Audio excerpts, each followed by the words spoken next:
Oh, man.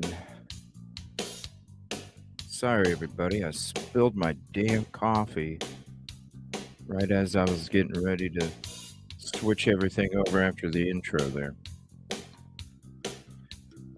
Man, that's like the third time now since I started the show.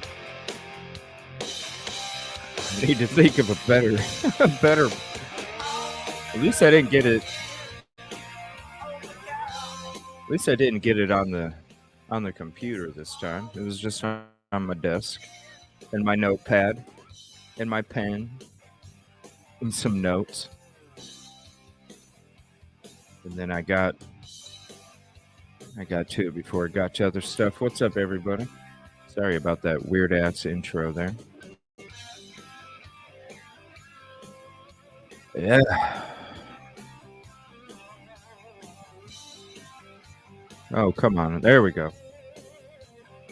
Had to open the door. Man, I'm just glad it didn't get on my computer. What's up, everybody? Thursday night, I'm back. May the 4th be with you. What's up, Truthful Soul? Kib Kitty, thank you for putting that up there. You know what? Let me get back to YouTube's chat here 1 second. I need to pin a comment. Give me 1 second. It always takes a minute.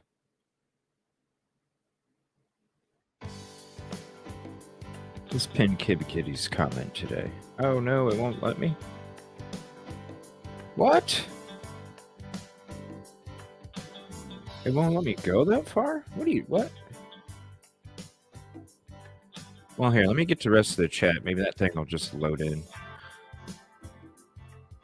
7:45. What the heck? I could have went to a later showing. It was only 15 minutes, man. I told everybody at the beginning of the week. It could go to 6:45 on some nights just because of the new schedule at work.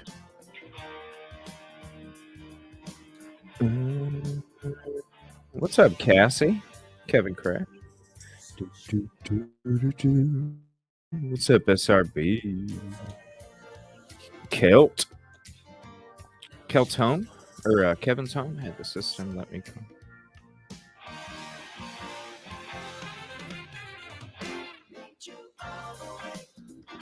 Oh, cool. You're not off. We're talking more Kohberger. We're going to go over Cassie's highlight again. What movie did you go to? What's up, Pam? Yeah. What's up, Allison? Hopefully you've been doing okay with all them damn storms, man. It's just one after another down there.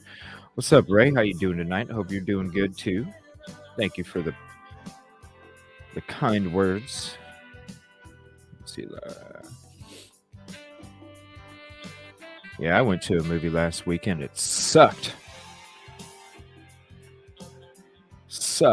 I didn't want to like it. I think it was.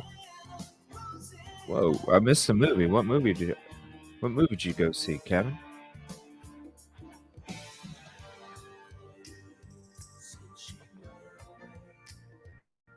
I wore a Star Wars shirt to work. Did you? Let's do it. I knew.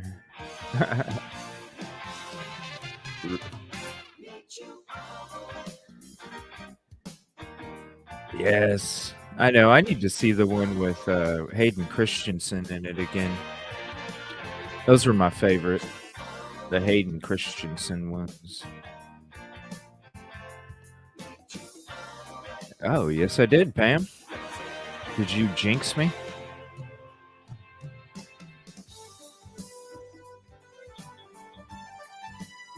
Louder. Interview tomorrow.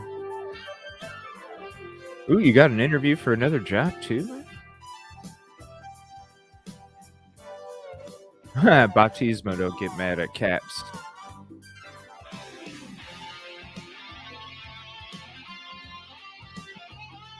No, I have it's like a Yeti. It spilled out the hole you sip it through.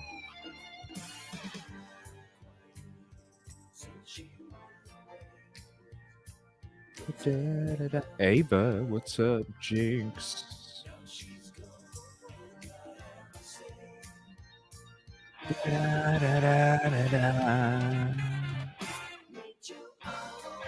Yeah, we hope you've been good. Spent my lunch watching an old video of the 84 NBA play. Ooh, hey.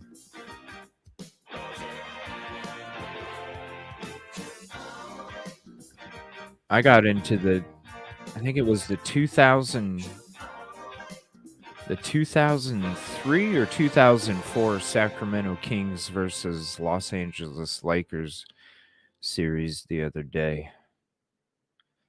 I know, it's crazy. These storms are crazy. Crazy. Let me see here. Let me turn on the panel sign. We're going to be talking a whole bunch of we'll be continuing the conversations we had a few days ago. Some stuff, I think we all know some stuff came out about Oklahoma, Henrietta, but I'll probably cover that some more this weekend or something. There's so much to that too.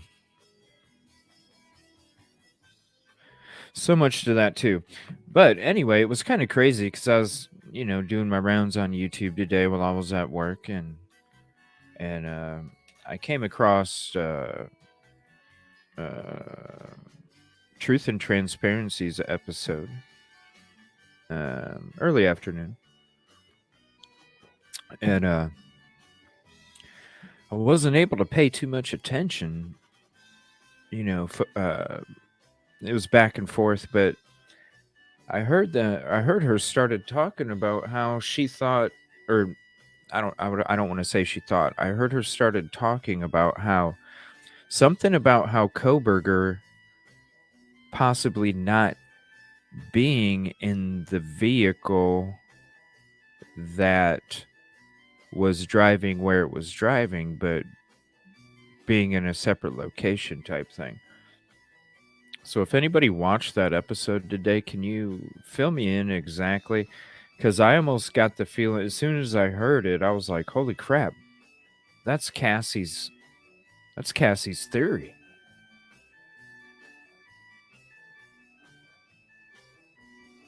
Like I was like, damn, is that Cassie's theory? So I wanted to play that again tonight since we're talking about that tonight. What's up, Kevin? You got an interview tomorrow for another job or what? Yep, new job. Nice, man. It isn't that Norfolk shit, is it? I thought about it just to be a jerk, but no. They wouldn't call me back. I did apply to it.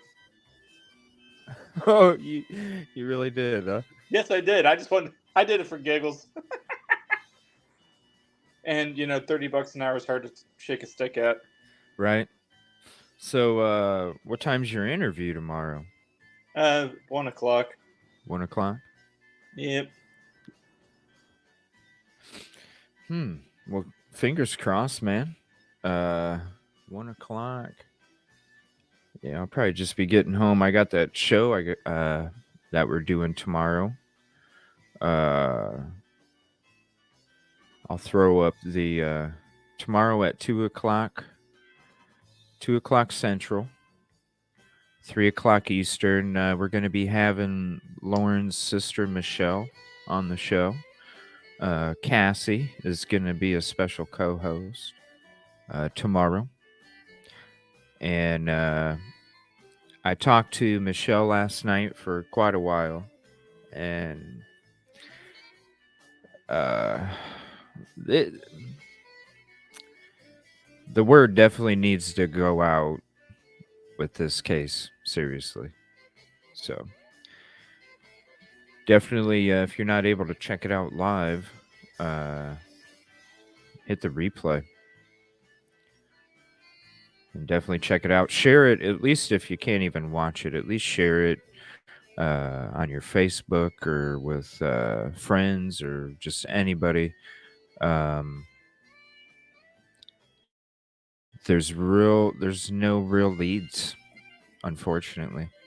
After talking to her for a little bit and just hearing a few things, there's really no leads. And so really the only thing that's going to help is sharing the information, sharing the photos, sharing the last location she was seen. That's really, as you will check it out tomorrow.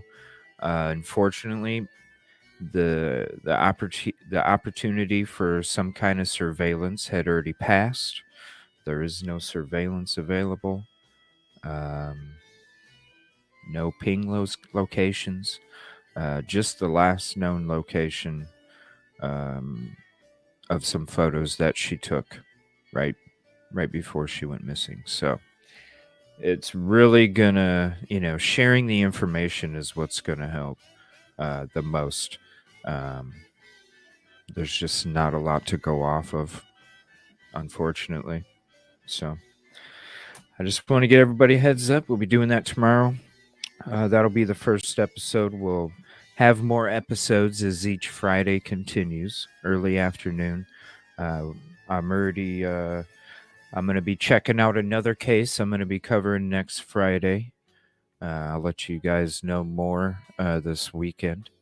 And then if there's any other, cases like this or just any cases that aren't getting any kind of attention that, just need a conversation and a share button. And then that way there can be some kind of, I was even looking up on YouTube, Lauren Ashley Wilhoit. Looked it up on YouTube. I could not find one video clip. That's how little this is getting brought up. So it's very important that we hit that share button when it comes to that content, because it's not about us, it's about them. So let's just think about them. Well, I'm glad to hear that you got a job interview tomorrow, man. Yep. Better spirits. What movie did you go see? The new Guardians of the Galaxy. Oh yeah, what'd you think? I went in expecting to not like it because I hated the last one, but it was shockingly good. Like, I might have to go see it again good. Oh, for real? Yeah. But it was one of those, I heard it's the last one they were making, so it's one of those, I kind of feel like I need to go since I've seen the other two. Finish out the series in the big screen. Yeah, it's always the best. And let's be honest, who doesn't love movie theater popcorn once in a while? Oh, yeah. Oh, yeah. I was scarfing that shit down Saturday. Yeah. The movie sucked. Hey, as long as the popcorn's good, I can deal with a bad movie. Right? Yeah, as long as you can keep chomping. And you got something in the cup to sip on. Absolutely. Although I ran out of that about halfway through. Oh, yeah. Well, that sucks you have a headache, Cassie. Hopefully you get better. Yeah, it was a Truth and Transparency episode. I got a bunch of stuff that we can kind of chill back and talk about. We could even go through the PCA again just to kind of comb it over. I don't know. I thought about maybe looking through that, but there was a couple videos we didn't get to on the last episode when we were talking about everything. We've got a couple more episodes to kind of show. Now, there's some stuff, I don't know, there's some stuff coming out right now about some new documents coming out, and I haven't been able to see. What? It's gone. What's gone? What's gone, Cassie? The video? The video? Y'all been trying to get these loving...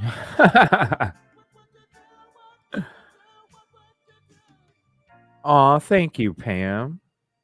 That's so sweet of you. That is so sweet of you. I'm telling you, me and Pam, it was funny because I'd always be typing stuff in the beginning. ATS News. Speaking of her, let me throw a link up there. I'd always be, because I always did my support and stuff, and I'd be there doing some modding from work, the Cujo chinchilla shit. And me and Pam, we would end up, just saying hi and stuff back and forth, here and there. And then all of a sudden one day she's like, "Oh, CJ, you have a show?" I was like, "Yeah." I don't know. I just feel weird, like going to somebody else's house and saying, "Hey, look at me." I don't know. You're not the only one, man. It probably, it probably hurts me or whatever, but I don't know. Even if people are like, "Hey, man," I don't know. I don't know how to explain it. There's a bunch of women missing in Southern Oregon. Hit me up, Ava.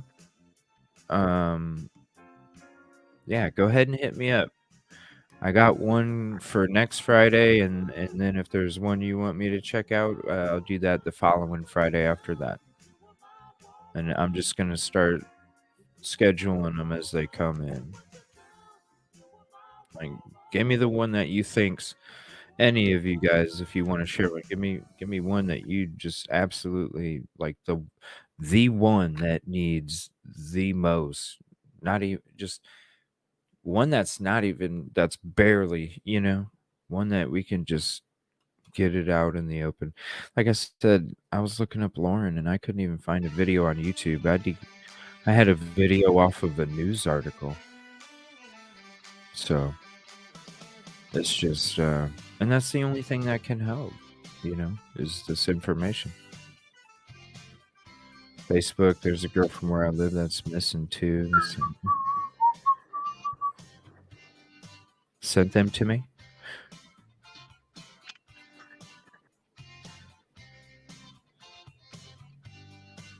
Oh, the missing boy in Dayton? Okay. Cujo Chinchilla, yeah. Oh, dizzy spells? Oh, no. Oh, no.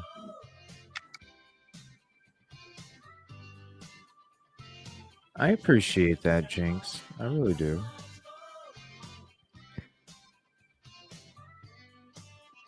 I really do. So, what do you think, man? What are you thinking about the whole Idaho Force stuff, man? Do you think there is a lot more people now than I really think there's people that were involved in the actual commission of the crime that haven't been identified yet.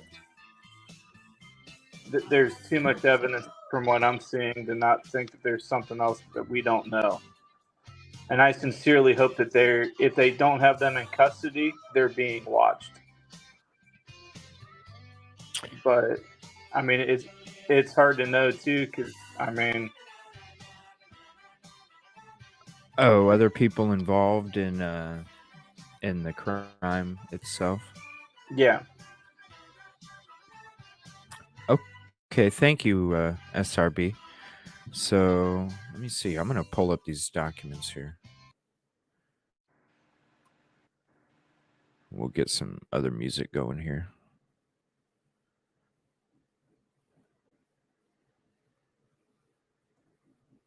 Oops, not private chat. Come on, StreamYard.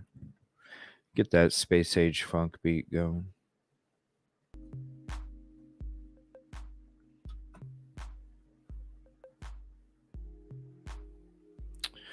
All right.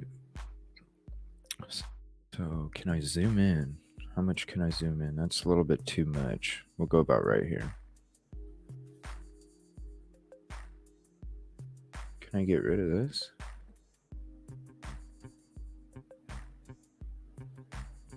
There we go.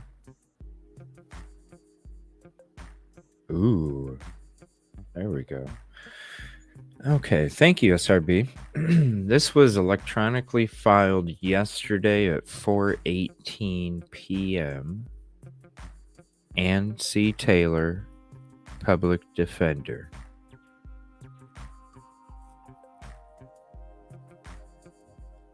Defendant's third supplemental request for discovery. The third? Please take notice that the undersigned, pursuant to Rule 16 of the Idaho Criminal Rules, the 4th, 5th, 6th, 8th, and 14th Amendments to the Constitution of the United States, in Article 1, 2, 13, and 17 of the Constitution of the State of Idaho, requests discovery and inspection of all materials discoverable by defendant per ICR 16B1-8 and aforementioned constitutional provisions, including but not limited to the following information, evidence, and materials. Please provide, biological testing case file. Please provide a complete copy of the case file, including all records made by each laboratory in connection. Okay, before I start reading this, I don't know if anybody else has heard this, but I had heard that, okay, you know how this whole Texas lab stuff, how it got sent to a lab in Texas, and it was that lab's first time it wasn't a cold case, it was a current case, and it was that lab's first time, and they wanted to thank the state of Idaho for allowing them the opportunity to be able to do such testing for a current case. And it was kind of odd because it wasn't in the paperwork. And so it was like, well, why wouldn't it be? It should be. It doesn't matter if they couldn't do that testing and had to send it off somewhere else. It still should have been in the paperwork. But the crazy thing that I was hearing was that the reason that the Idaho lab had sent it to the lab in Texas was because the lab in Idaho came up with no hit.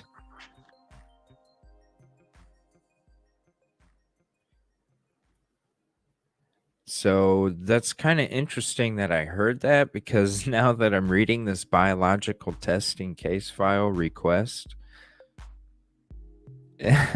please provide a complete copy of the case file, including all records made by each laboratory.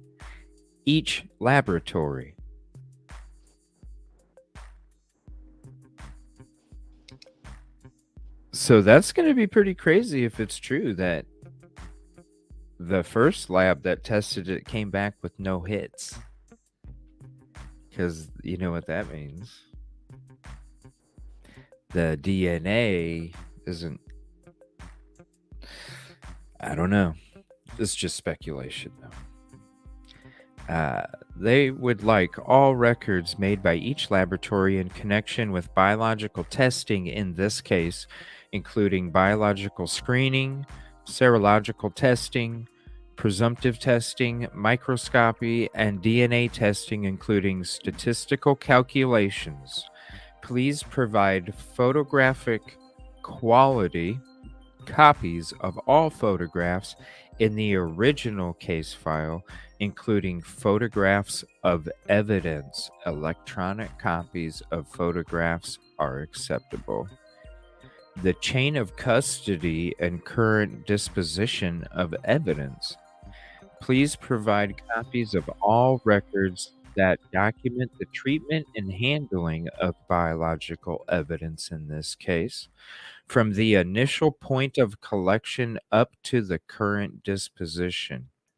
This information should include documentation that indicates where and how the materials were stored, temperature and type of container, the amount of evidence material that was consumed in testing, the amount of material that remains, and where and how the remaining evidence is stored in the event that the chain of custody spans several different agencies or laboratories. Please address this request to each agency and or laboratory that handled said items. She's coming out swinging, y'all.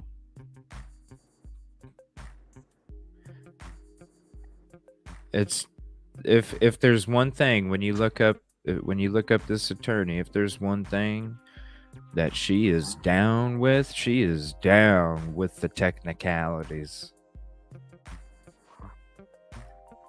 She is all about the technicalities. The chain of custody, the temps, the types. I mean, it sounds like a normal request. Not that it's a request that's coming from a crazy place, but it's interesting. The top of the document says third supplemental request. This is the third one. It makes you wonder what they know in the discovery. That's interesting, though. Chain of custody. I've been wondering what they know for a while. I mean, they should already got this stuff. Isn't that the crazy part? The crazy part is they should have got. Wouldn't a third supplemental request be the fourth actual request, though? Because if it's supplemental, wouldn't that be after the initial? Or am I using words wrong again? I don't know. Somebody let us know. I don't even play a lawyer on TV. Yeah, I forgot to stay in a Holiday Inn last night, so I can't be a professional. Holiday Inn. Biological testing. Each lab. That just sticks out to me, especially with what I heard. This is some crazy shit right here. This chain of custody. I would have figured they would have had that. Profile uploaded. Ooh, what's this? Profiles uploaded to a DNA database in the event that the case involves the upload of DNA profile to either a local, state, or national database, LDIS, SDIS, or NDIS. Please provide all documentation maintained by the testing laboratory, including documentation maintained by Combined DNA Index System, CODIS personnel within the laboratory, including profiles that have been identified as unknown males, not the defendant.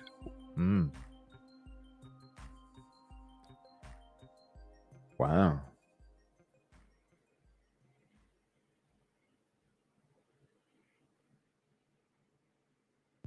And then if they don't hand it over and it really does exist, they just didn't include it in the first place. I think this is I mean, correct me if I'm wrong. Is this a play? I mean, this is legit. Like, this is real request, and they make sense from a defense. What I'm wondering is, because I also heard that there was some shit that was left out that wasn't going along with the narrative of BK. Now I'm wondering, like, this could be a play where it's like, okay, you're gonna get busted because you didn't include this shit in the first place and you're including it now, or we know that you have it and you didn't include it, so you're gonna get in trouble that way. So either way, you're gonna have your back in a corner. I don't know. I mean, they should have. I would assume they should have had all this stuff in the very beginning of the getting the discovery. You would think. That's what I would think.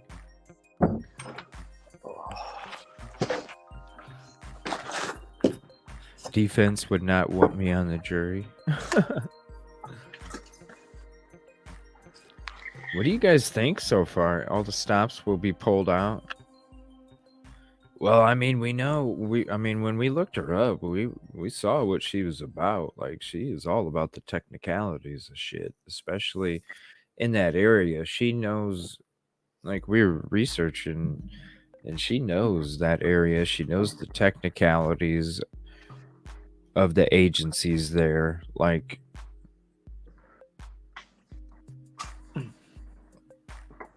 she ain't one to play with.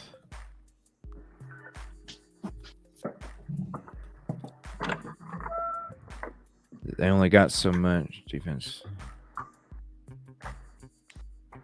That's bullshit. They should be able to have everything. Like, if I'm if I didn't do something and I'm getting charged, I should be able to have all the fucking information available to prove that, you know. I shouldn't have to. I should, and I'm not saying he didn't do this. I'm just saying, if it was a position like that where you didn't commit the crime, and, you know, shit, I better have everything. That way I shouldn't have to ask 2, 3, 4 times, because then that ain't playing a fair game. No, it's not. You got more cards than I do. That's what I'm saying, Jinx. Like, you know, you're not playing Texas Hold'em and one person gets 6 and one gets 5. That ain't. Here, I got an extra one I can toss. Have the best hand. No. Let me see. Data files. Please provide copies of all computer data files created in the course of performing the DNA testing and analyzing the data in this case, i.e. both raw data and processed data. These data files should include all sample files, project files, matrix files, size standard files, and analysis method files. In the event that a particular data file cannot be produced, please provide name of said file with explanation for non-production. Statistical calculations.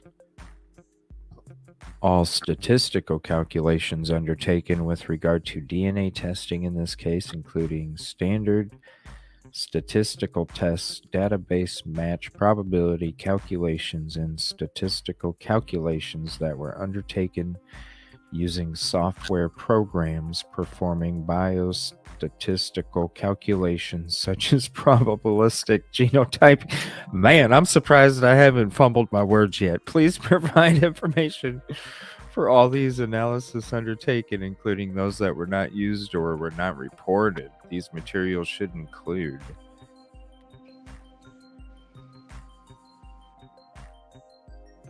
list of software programs used, including version number, reference population, documents, files, analysis, software programs, analysis, Communications. Please provide a copy of all communications between laboratory personnel and any other party with regard to bio. Interesting. Emails. Oh, wow. These materials should include communications with regard to outsourcing of DNA testing. They want the frickin' email of why you were outsourcing it to another lab. Oh boy, is this shit true? Is this shit that we're hearing true? I mean, I'm reading these requests. Standard operation.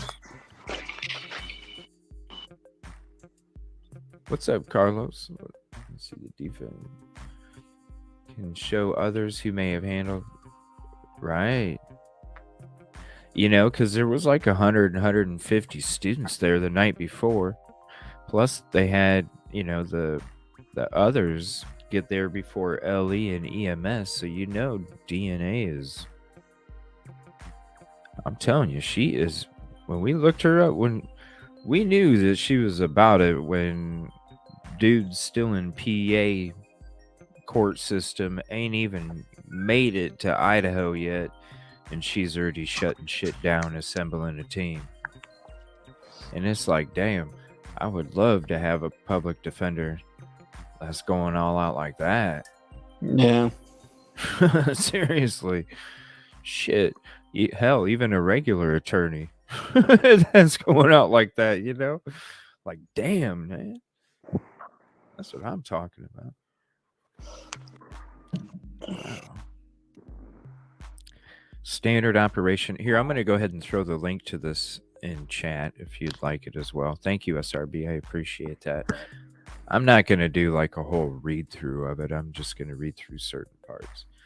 It's almost done.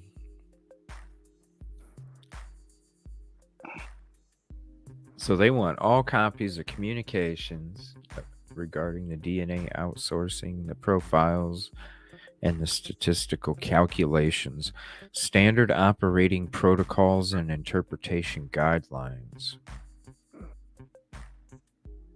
So that's basically what it is. Validation summaries. Internal validation studies undertaken to establish the interpretation guidelines relied upon in this case, including studies that address peak detection thresholds. Oh, wow. They want the thresholds. In the event that an enhanced detection method was used. Oh, dang. I'm wondering if this shit we heard is true. Hey, other lab, can you use an enhanced detection method to see if this DNA matches?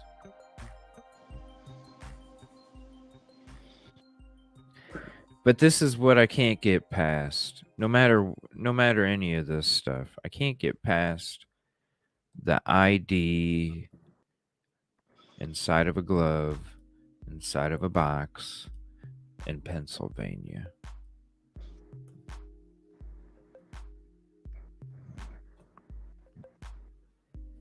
Laboratory personnel.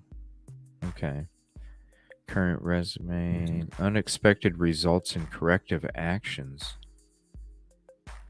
For each laboratory that performed DNA testing, please provide copies of the laboratory's logs of unexpected results and corrective actions. What? Documentation should be provided for unexpected result events that arose due to mechanical, chemical, and or analysis operations, including contamination, the presence of extraneous DNA sample handling errors, or any other reason.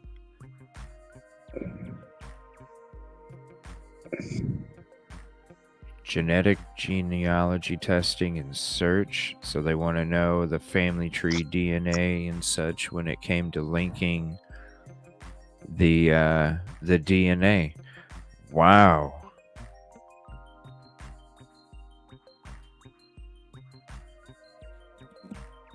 Wow. Those are some documents right there.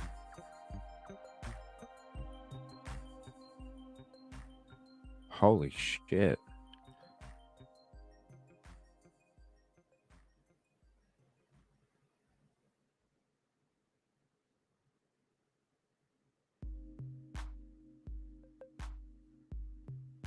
The Satterfield boys are getting money taken away.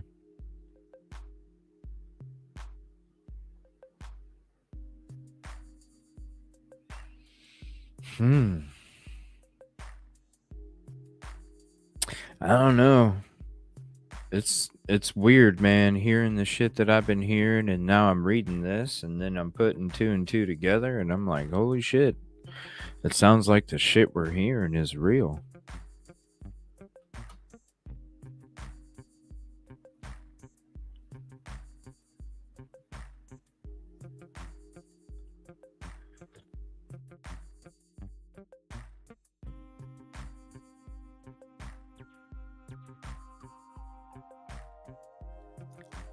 Yeah, it's crazy, SRB.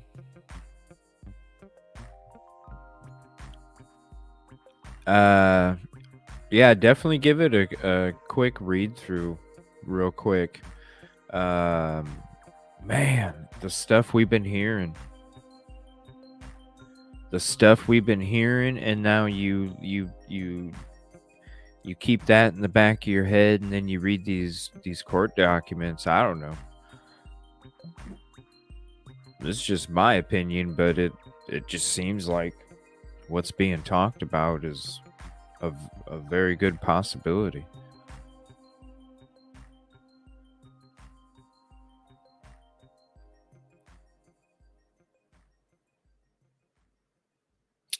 What's up? The one you and me were talking about, Cassie? Or which one?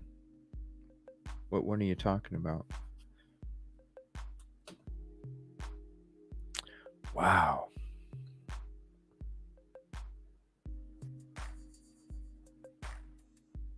Thank you so much for that, SRB. That's crazy. All right, let me get into my folder here. I'll start checking some other stuff out. If anybody, let me see, a single speck of touch that was matched to the defendant, but was there...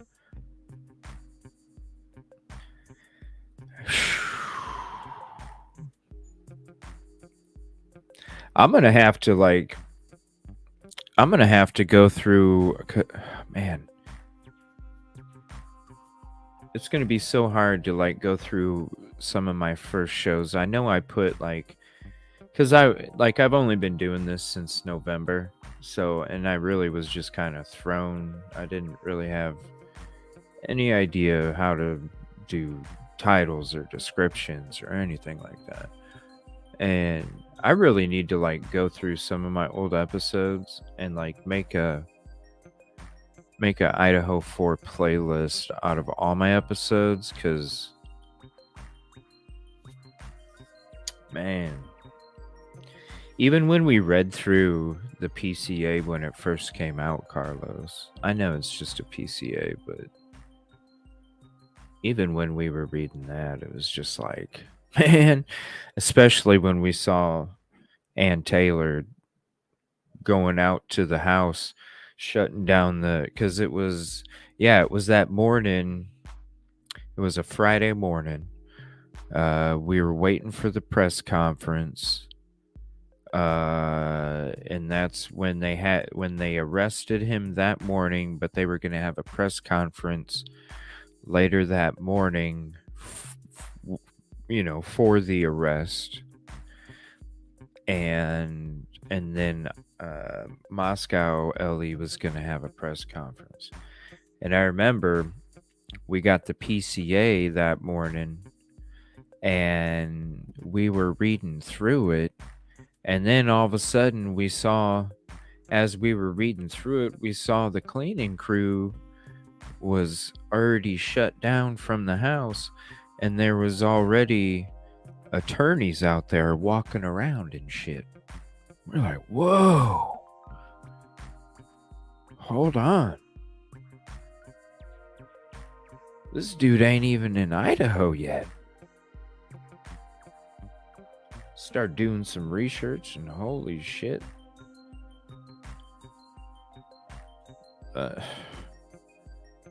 Man, it is. What's up, Grizz? How you doing tonight, buddy? Definitely, if you like the intro here, definitely sub to Grizz, too. Need to throw out Kevin Kraft's link as well. I don't know if anybody's done that. Let me do it.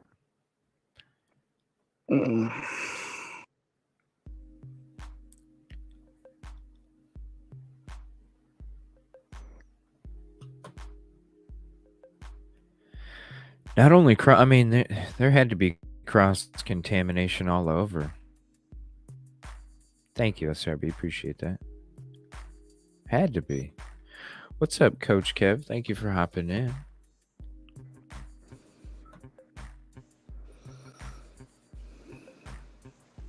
Yeah, it just makes you wonder, like.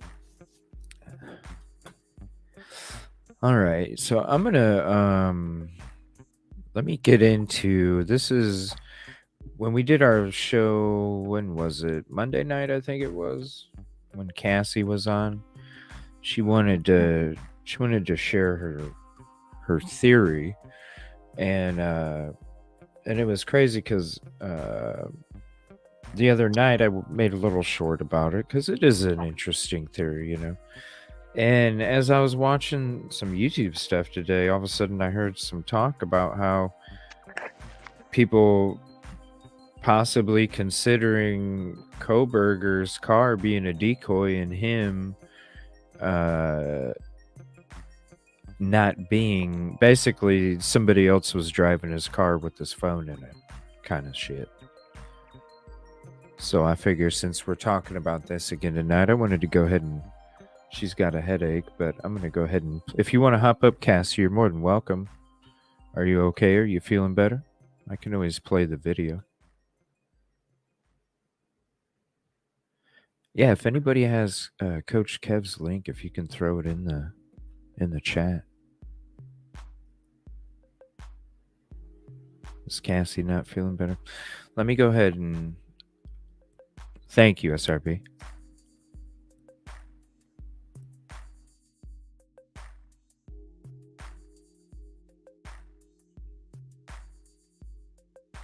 So, baby's crying. Okay, I'll go ahead and play this video. Let me see here. So this is her theory. More than one, potentially three, she says. And you guys got to listen to this. If you haven't heard it yet, definitely. Here's the link to the video if you want the actual link. And then I'll go ahead and hit play and you guys can check it out.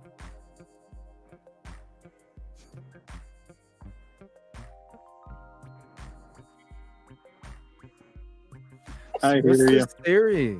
It's like Okay, a juicy so- steak waiting on a plate. Even though Ever since you played the whole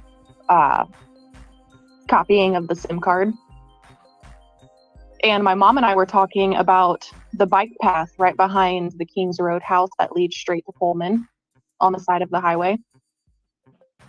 So I've always said from the beginning that there was more than one person, potentially three. You have the getaway car, a potential lookout, and whoever committed the crime, right? So when you said the copying of the SIM card, that could have potentially happened because didn't Kohberger like riding his bike?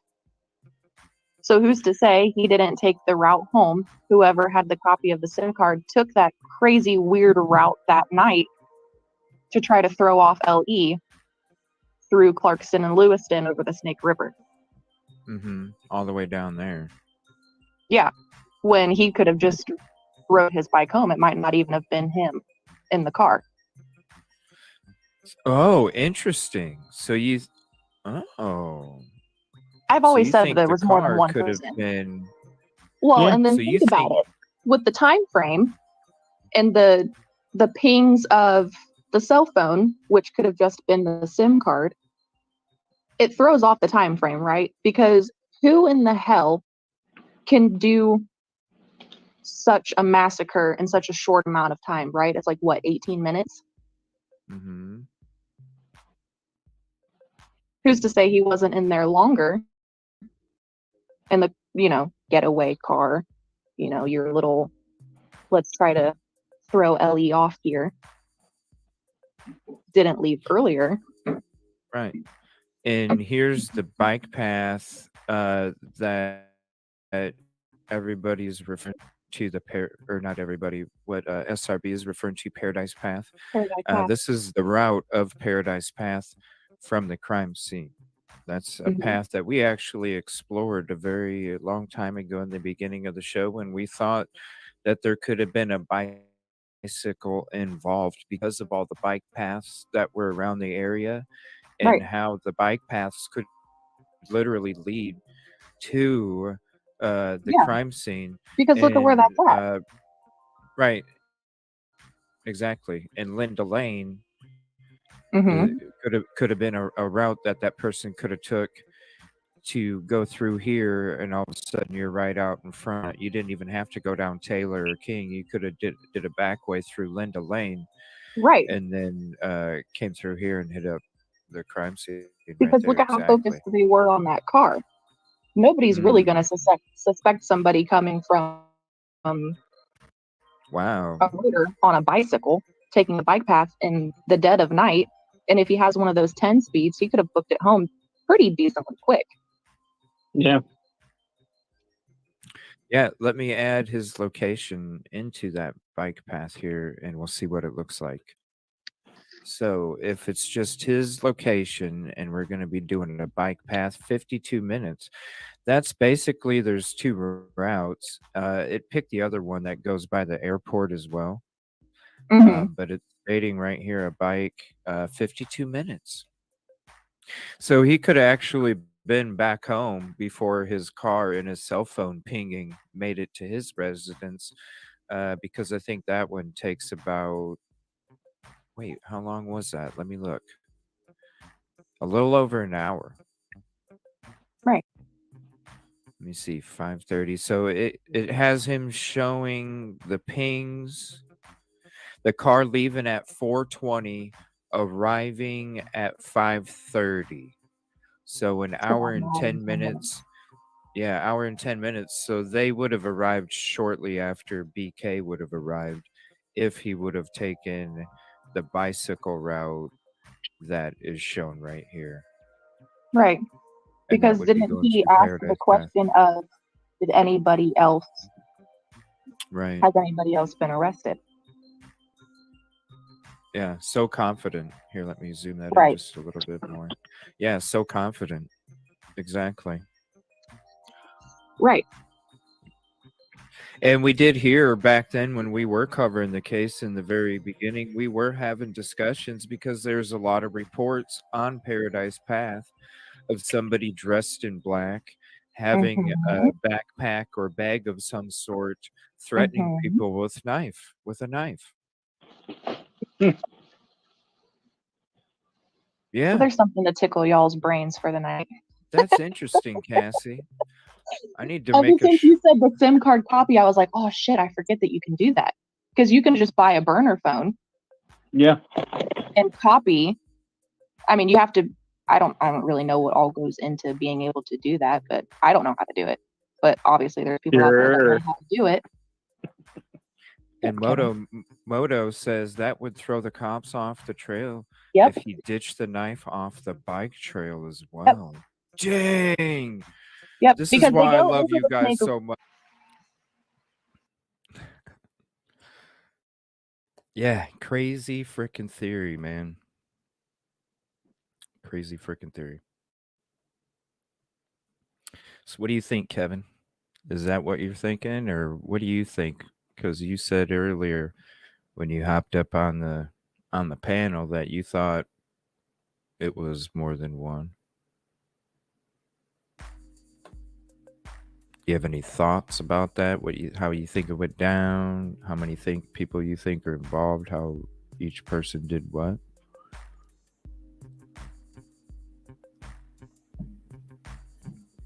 Kevin.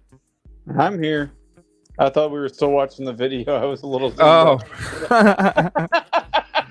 You heard yourself talking too? I was like, wait, is this live? I'm glad I'm muted because, oh crap, MK, he's talking.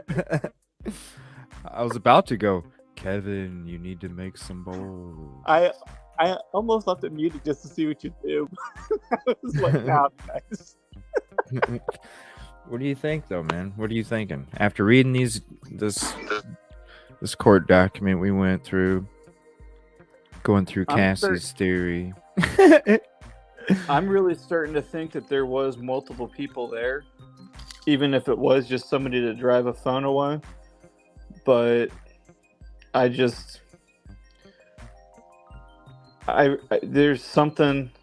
there's more to what's going on that they haven't released, and it's really just bugging me. Because, yeah, now I'm incredibly nosy. Now I just want to know what happened. I mean, we obviously won't know, but it would be nice to. Yeah. Well, I'm sure when it goes to trial, they'll be able to get it out. Yeah. I don't know. Well, man, it seems like she's I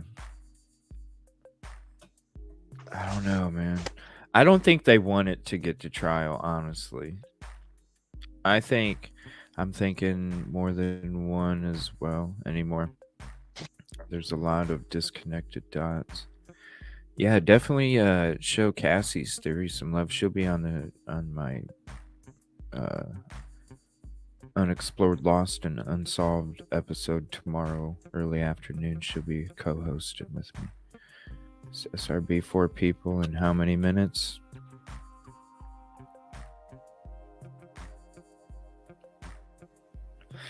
Exactly. I mean, it's just, man, I don't know. Ever since we started talking BLK, because we're talking BCK right now, but ever since we started talking BLK back in, I think, January, it just, I don't know. I haven't been able, that's been one of those, like, non-connection connection in the back of my fucking head that I just can't shake. I mean, the chance of it is small, but I don't know. There's just something so odd about all of that.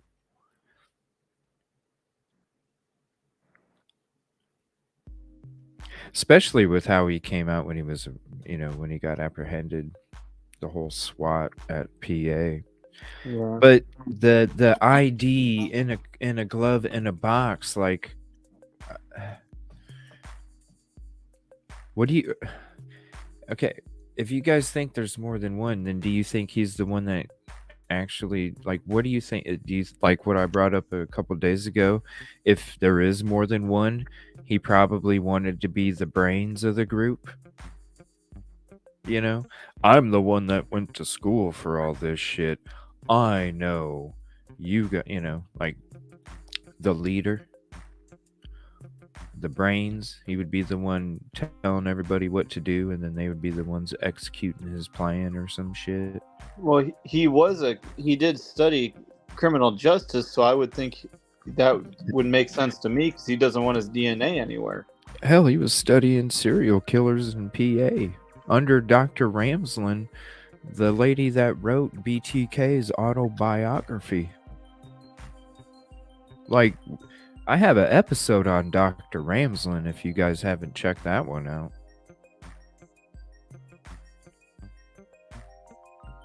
I'll look for it as we chat. definitely an episode to check out. That's an old one too.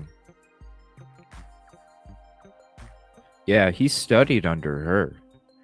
That's why I don't know. They said that there's like they think there's always been talk about how him and possibly having some kind of fascination with the BTK case and all that stuff, but I don't know. I don't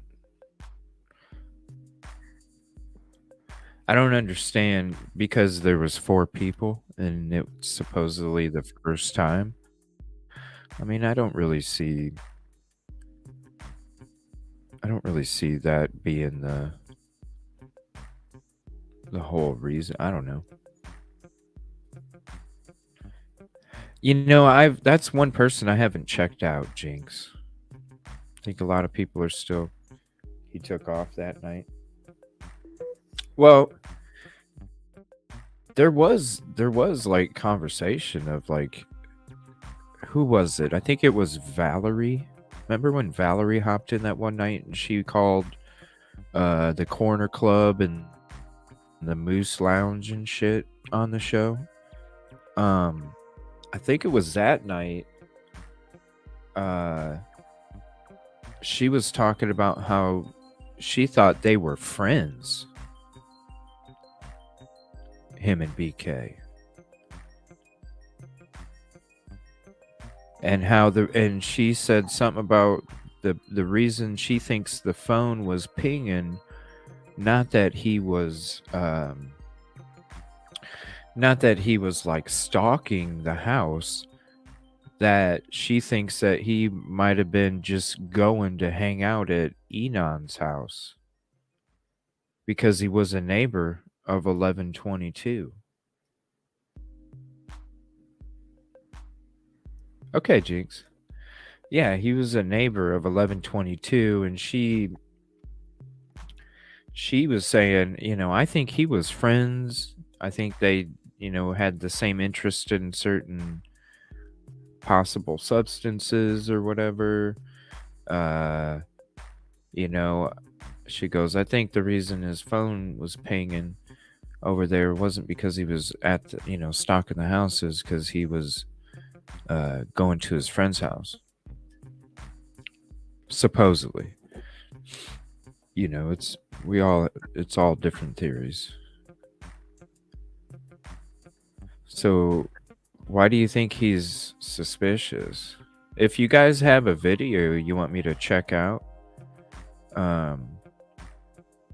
regarding that topic, go ahead and send it to me and let me know.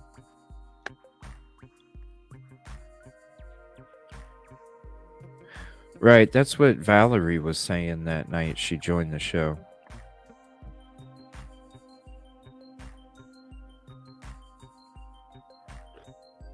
And I was like, I don't know that much about Enon. I haven't really checked him out. I really haven't even like watched a lot of his stuff. There was a couple things that came out in the beginning, and the information didn't match with different shows, and so I just when I was introduced to that in the beginning, I was like, yeah, I'm not gonna pay it. I'm not gonna. Maybe if I'm like bored and I need to check something else out, I'll check it out. But if you're gonna say certain things on one and then something different on it, I'm just not gonna be able to take what you say as, Makes sense to me. You know what I mean? Like, I'll check it out later then. So I haven't really checked him out that much, but if you guys have anything, yeah, send them to me. Let's see, but that could also be how BK became. That's true. Yeah, I know. That's an episode I need to rewatch sometime. And if you guys ever get bored, like if I'm not on, like a Wednesday night or something, go back to the episode. It's in the description where I have like her Valerie in the description. It's probably like probably episode Under 75 or under. Probably more in the 50, 60 range. But it would be 75 or under, and it'd be the description of Valerie. Very interesting. It was an interesting episode. All right. So I'm going to check out, let me see, requests for more discoveries. So that's what we went over in those court documents. This weekend, I will probably, maybe even tomorrow, I might just do an offline StreamYard where I read through the court documents and then just upload it as an upload. So if anybody wants the audio version, they can have the audio version. So I was enjoying these harsh reality videos that we started watching again. There's a couple interesting ones up there. Is there any specific topic about Idaho or the three that we have in the description, or anything else that you guys would want to discuss before we check this out? Now, this came out 3 days ago from Law and Crime Network, Idaho student murder's latest developments in the Kohberger case. So I figured we would start off with that one, if there isn't a certain topic. And I do want to check out the family challenging the gag order video as well. So let me click on Law and Crime, make sure I share the tag.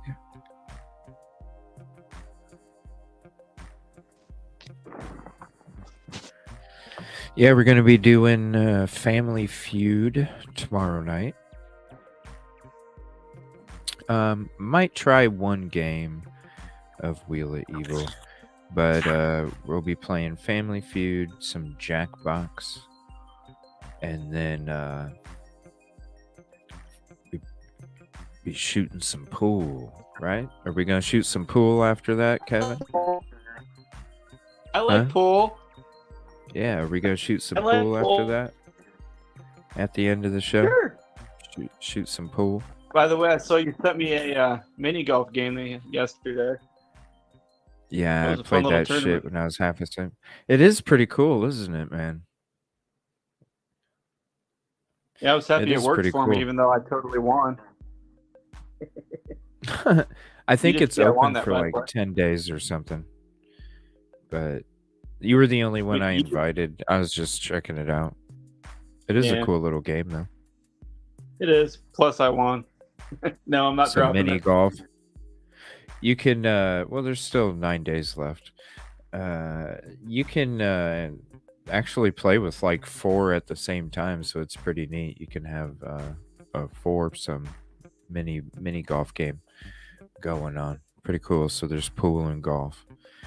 It would be interesting, though, if we do get enough YouTube, Facebook people that we can play. There is a quiz game on there that we can play that I know will work, since we can't get any of these other ones to work. So I'm going to try my best to make sure we can have a smooth Family Feud tomorrow. So I'll go ahead and reboot the whole network and just make sure everything's nice and fresh from the get-go. And then we'll go ahead and check out an episode of Tales from the Crypt, and then we'll get some Family Feud going. But you got to be on Open Panel to join Family Feud, because it might be kind of hard trying to do Family Feud from chat. Yeah. Too bad they don't. It's too bad they can't just make that stuff to where it works, and we could do it through StreamYard. Yeah, I know, man. It'd be so much easier if we could type our Well, I'm gonna start introducing, and speaking of, I'm gonna start introducing coming up next week. I'm gonna start introducing, or maybe even next week. So on Wednesday night, usually it's my night off. And sometimes, I'll get messages, hey, man, there's no show, this and that. So on Wednesdays, I'm going to have a Twitch only night. So if you want to, I'll be on Twitch on Wednesdays, playing games and shit. And when it comes to those games like Family Feud and even Jackbox on Twitch, Jackbox, I have a lot of Jackbox games on my Xbox, but not everybody has Twitch. So if we can get enough people over to Twitch, these Friday night game shows, what I can do is we can be streaming on YouTube, hanging out, waiting for everybody to get together, watching some Tales from the Crypt and stuff. And then after we're done chilling back watching stuff on YouTube, then we'll go ahead and say, all right, everybody, let's go ahead and go to Twitch. And then we can all go to Twitch and be able to play these games with no interruptions, with delays or lag or any of that stuff. So if you do have Twitch, go ahead and follow me. And if you don't and you have space, go ahead and download it. But it really is not a big deal. Those will just be like a Wednesday and maybe on a weekend or something where I'll be doing some gaming and you can say what's up. I have a camera for that and a different setup for that and everything. Looks like Letitia, looks like we'll have a verdict. Did she go on the stand? Did she go on the stand today? Or yesterday or whenever? You stay bored on Wednesday. Hey, I usually do a live on my Wednesdays that I have off.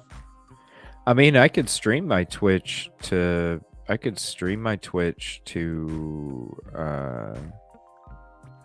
YouTube, but I wouldn't be able to be. You would only hear me through Twitch, and I wouldn't be able to see what you type. 'Cause it'd be hard to do gaming with my show set up and then trying to do gaming at the same time. It'd be really difficult. I think you could do it. I want to see you play Dead Space and watch everything. No, actually, I was playing some Fortnite last night. Second game, got the dub. I've never played Fortnite. I don't know what that means. Got the dub. Star Wars shit came out for it, so I bought me Anakin Skywalker, and I'm working towards Darth Maul for the unlock. Nice. Yeah, Darth Maul's my favorite, so I was like, you know what? I got to spend 1,000 V-Bucks to try and get Darth Maul, so I'm gonna be having some Twitch only nights where I'm doing some gaming and shit. I even thought about getting like Police Simulator and shit where I'm a cop. Just different things. But anyway, closing arguments tomorrow. No, she wasn't taking the stand. Interesting. I thought she might. That's interesting. All right, so this is the Law and Crime. Whoops, not Twitch. I thought I put the Law and Crime up there. I guess it didn't. This is latest developments, but this is from 3 days ago. And then you got the latest development with those court documents. Thank you again, SRB.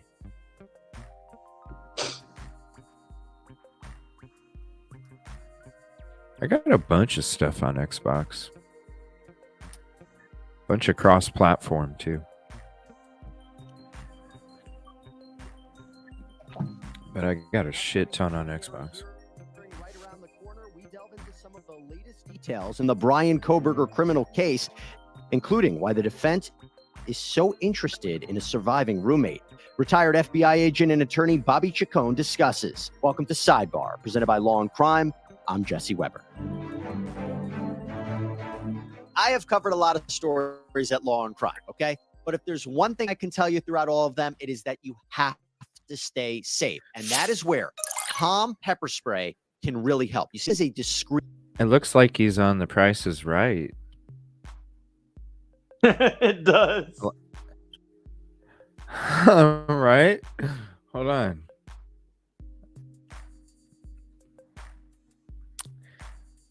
When did they start having ads in the beginning? What's up, Silky?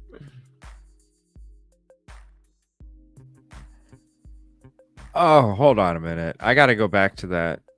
Come on, tell me. Does it not look like The Price is Right?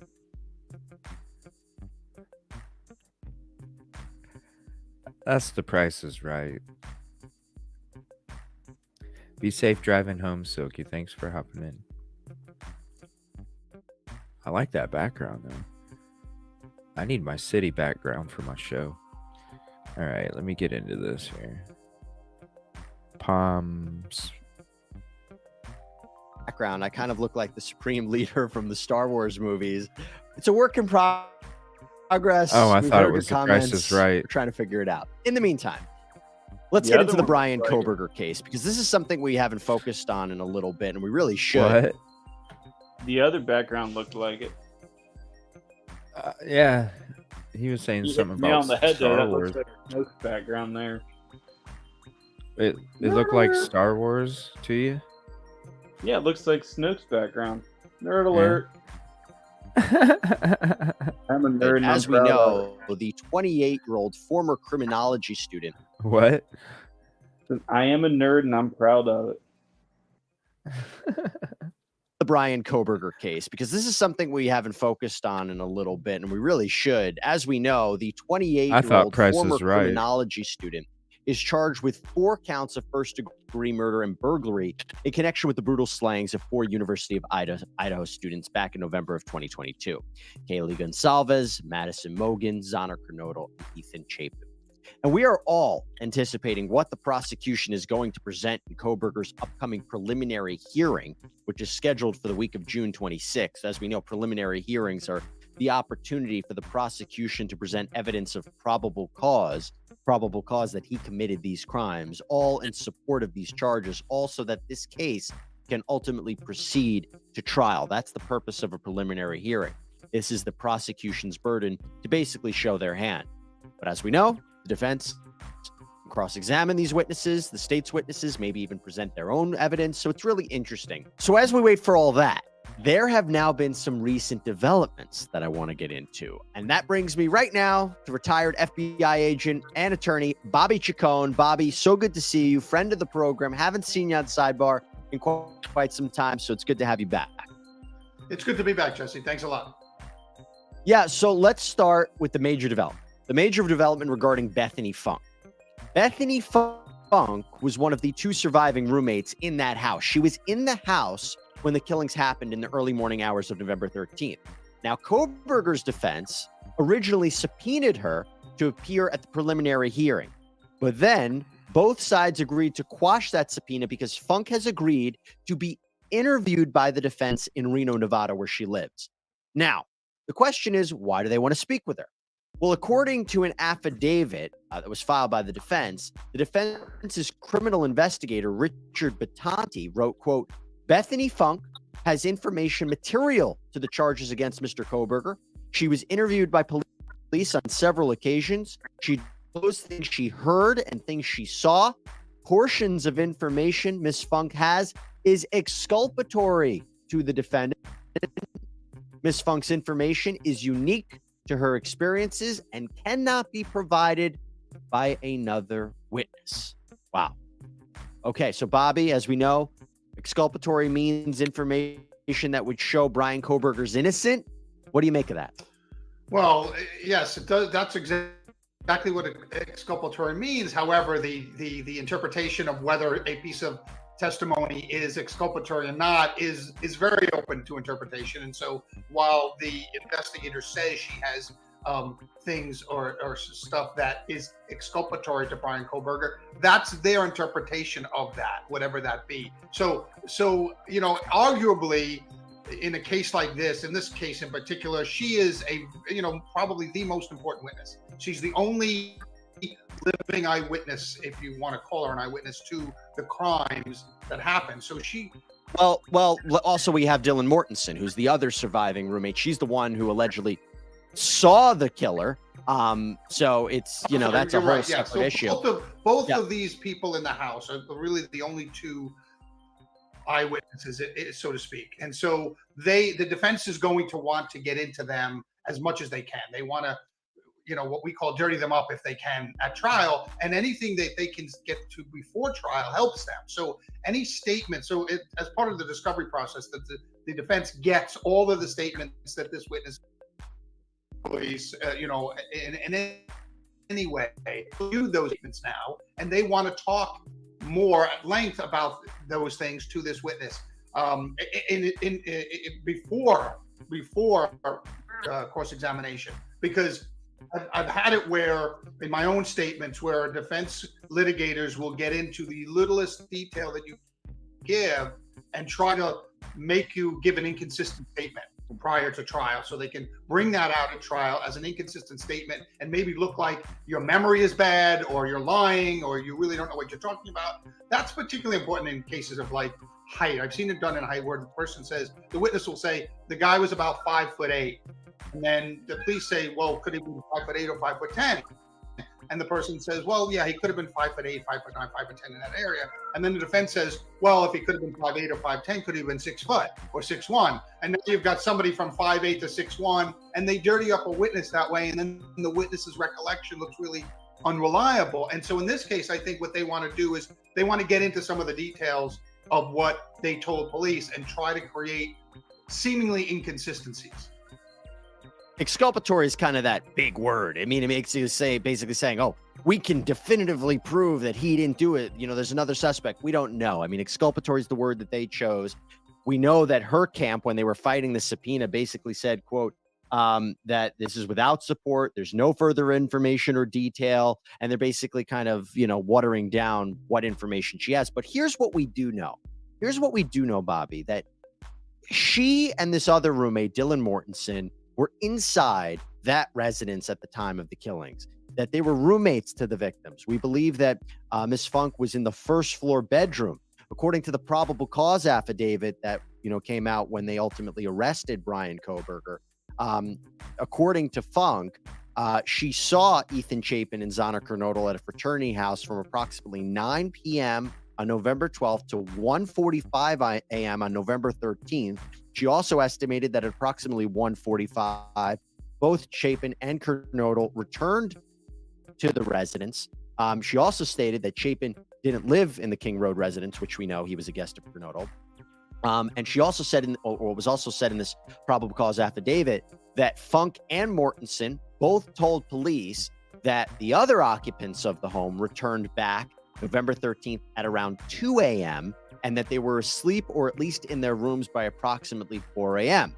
But there's one other thing. In the probable cause affidavit, apparently police reviewed forensic downloads from Funke's phone and determined that the homicides occurred between 4 a.m. and 4:25 a.m. So that's important information about the timeline.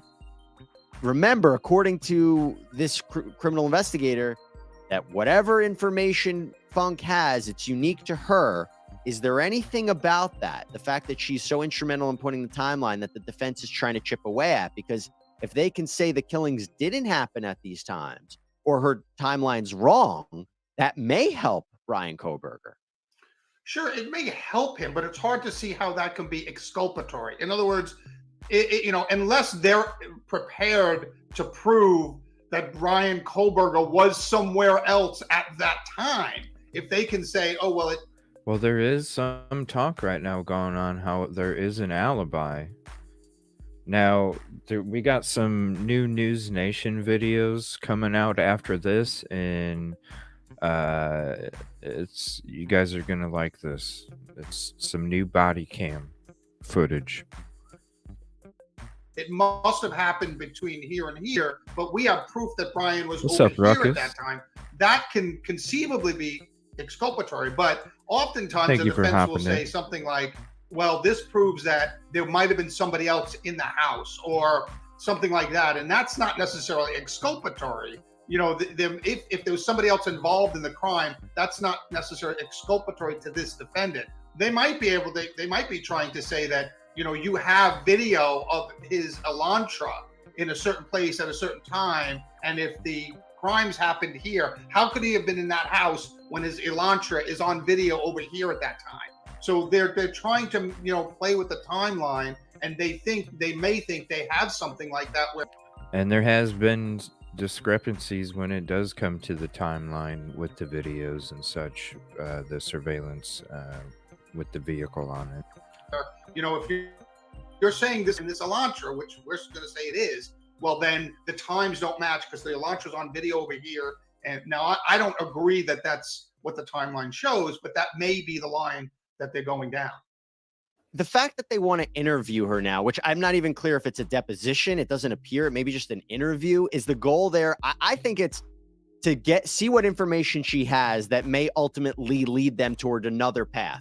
Whatever she says, okay, now we know where we can find additional evidence that maybe we want to show at a maybe we don't need any Funke to testify at a preliminary hearing, but she can give us information and evidence that we can then present. You think that's what's going on here for that interview in Nevada? Well, I think it's possible. It's also unusual. I mean, look, the defense usually gets all the statements from a witness, and then the first chance they get. I mean, depositions are generally the purview of a civil trial because most judges want civil trials to settle.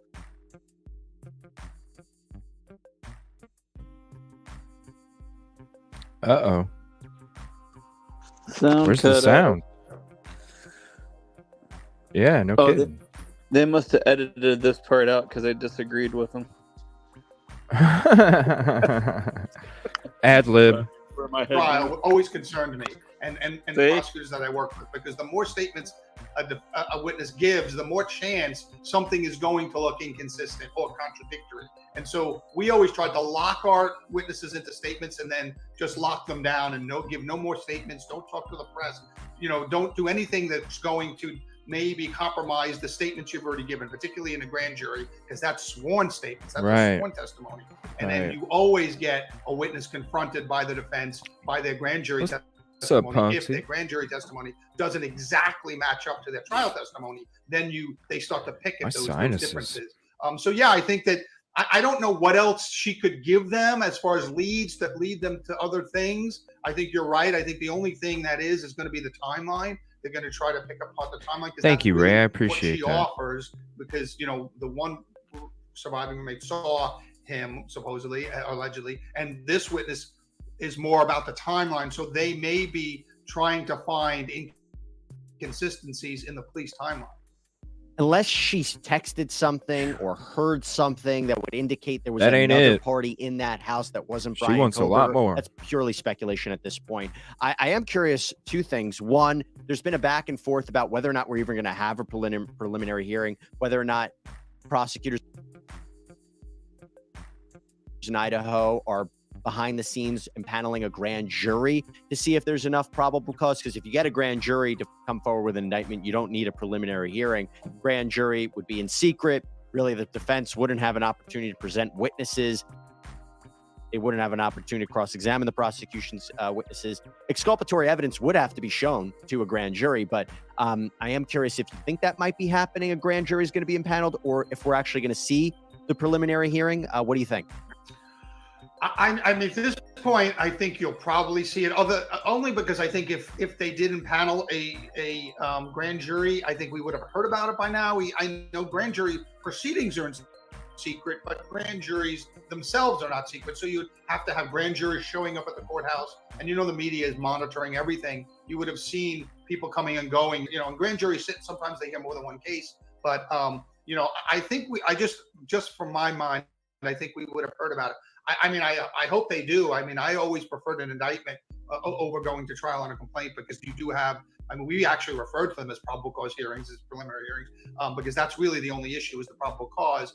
And it's kind of a low bar, even though it's a low bar for the prosecution, because it's not beyond its probable cause. So I didn't like having a trail of prior testimony to any of my witnesses, because again, even the most solid witness can be tripped up on prior statements and stuff. And so I don't know. I think the probable hearing or the preliminary hearing will go forward. But you're right. They could have a grand jury, and if they do, that's going to delay everything, because once the grand jury indicts, then a new timeline starts.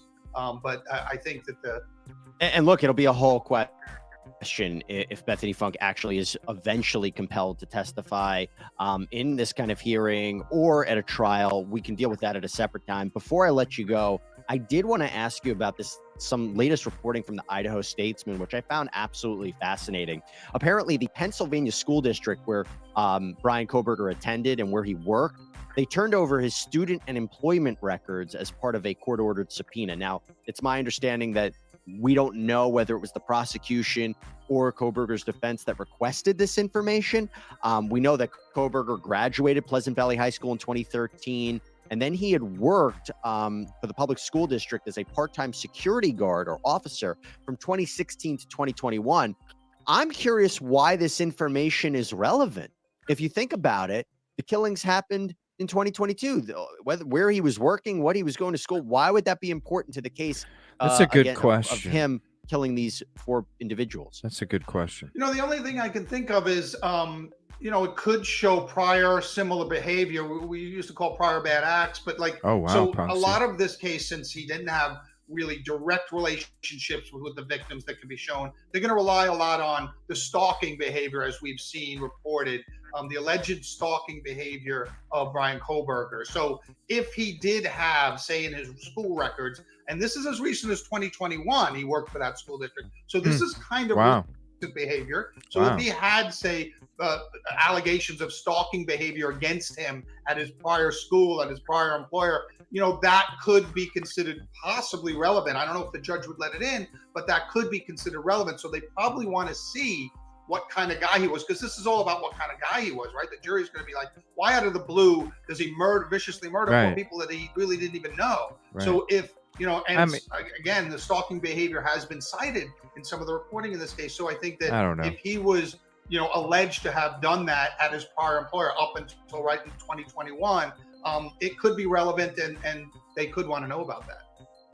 Yeah, I mean, the former Pleasant Valley security, I think he's a supervisor, said that Kohberger, you know, would drive up, he'd check all the doors, he hits the security button, basically patrolling. So you might very well be right what the significance of that is. Very good Bobby Chacon, possibility, thank you Ponce. so much. Appreciate That's a good episode. If you guys would like to have that, I'll share that link if you want to keep it for your playlist.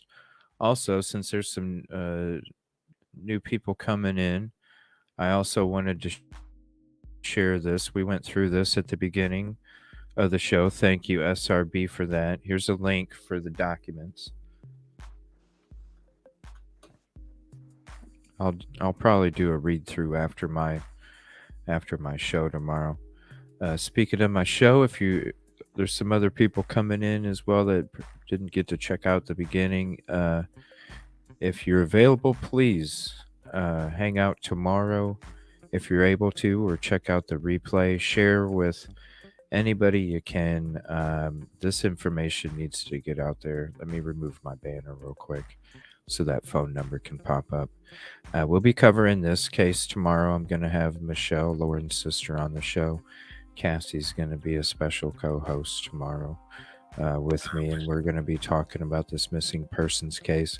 Not a lot of information out there. Very minimal information. No surveillance available. The only thing that we can do is just share this thing like crazy. So if you can, if you're available, please check it out tomorrow or hit the replay. If anything, just hit the share button and share it with whoever you can, your Facebook groups, whatever, just to get this information out there. All right, so there is some new, and this is a request for discovery, and if you guys haven't read this yet, seriously, click the link, save it, and head on back, because this is a crazy read. Or you can go to the beginning of the show. We read most of it, generalized some of it, but I'll be doing a full read through after tomorrow's Unexplored, Lost, and Unsolved show tomorrow. And we'll still be doing game night tomorrow. Game night tomorrow. All right, there is some new video about Bodycam from News Nation. Unfortunately, Kelt, It's Cuomo. Why is he always on when this shit comes out, you know? Why is it him? Why isn't it that Vargas lady? I like her a lot. We had some of her episodes on the Henrietta, Oklahoma tragedy.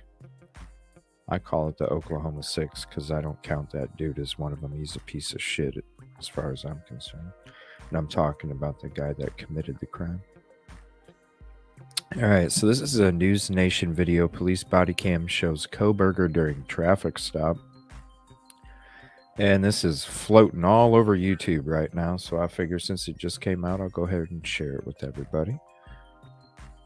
Give me 1 second. Let me unmute it. 16 seconds. Whoa. We have a lot of important developments on crimes that we've been following. We just received here at News Nation exclusive body cam video of Brian Kohberger a month before the killings of 4 Idaho college students being pulled over by police for running a red light. Okay, this is not the video with the dad on the way home. News Nation has just acquired this video. Okay, and here it is. Hello, I am Officer Langus. Stops being audio and video recorded. Again, I think you know why I stopped you. You were in the red light. What actually happened was I was stuck in the middle of the intersection. Yeah, so I was behind you the whole time. Yeah. So technically, you're not supposed to enter the intersection at all for that reason, because if the light turns red, then you're stuck in the intersection, and then you're on the red light. So that's the reason I stopped you. Do you have your license on you? Yeah. So would you explain that to me a little bit further? So in Pennsylvania, when you're stuck in the intersection, you have to make the left.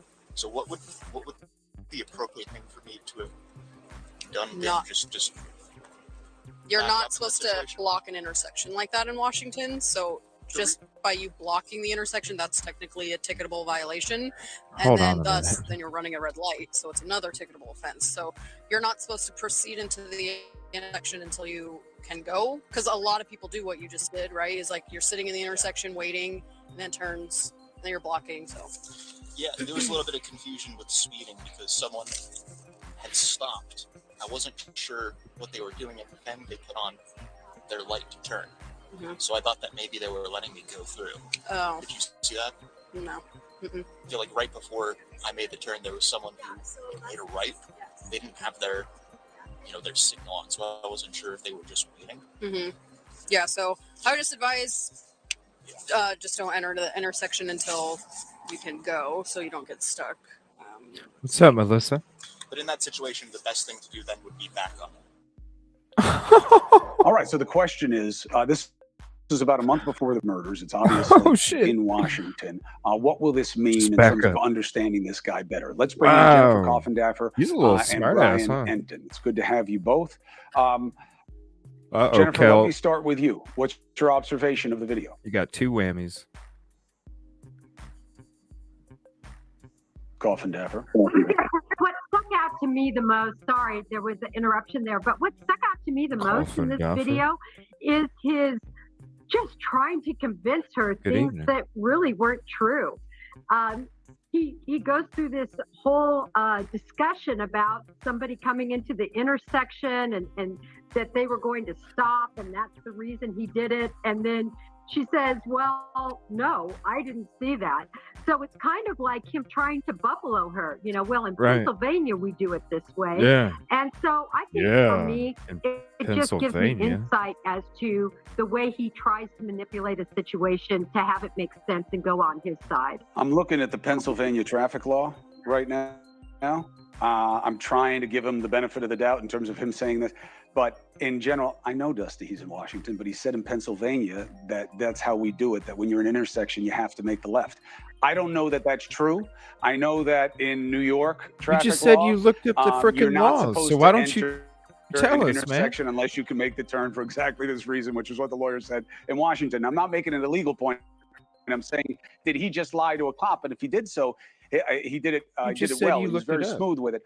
So, Brian Enton, how does this square with what prosecutors are trying to say about this man? Didn't he just say he looked it up? Listen, I think it's interesting. I can't really remember hearing his voice this way. just fascinated by listening to him talk after covering him for so long, to hear him talk this way. As Jennifer said, I mean, he's very, very measured. He's very, very calm. He seems calculated in the video. Seems like he's trying to explain to the officer like he knows what he's talking about. I just found that not really surprising based on everything we've learned about him. I expected in a situation like this that he would remain sort of calm and neutral. I'll tell you what, Jennifer, I would think as a guy who's been around law enforcement, is studying criminology, he would know that unless you have an amazing and truthful story. I do too, Melissa. Messing with a cop about why they're giving you a ticket is never going to get you out of the ticket. No.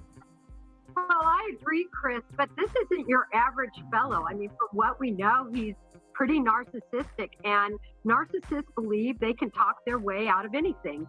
And that's what this clearly shows to me, is all of this wrangling he does verbally with her. And he doesn't move her, though. He doesn't move her one bit.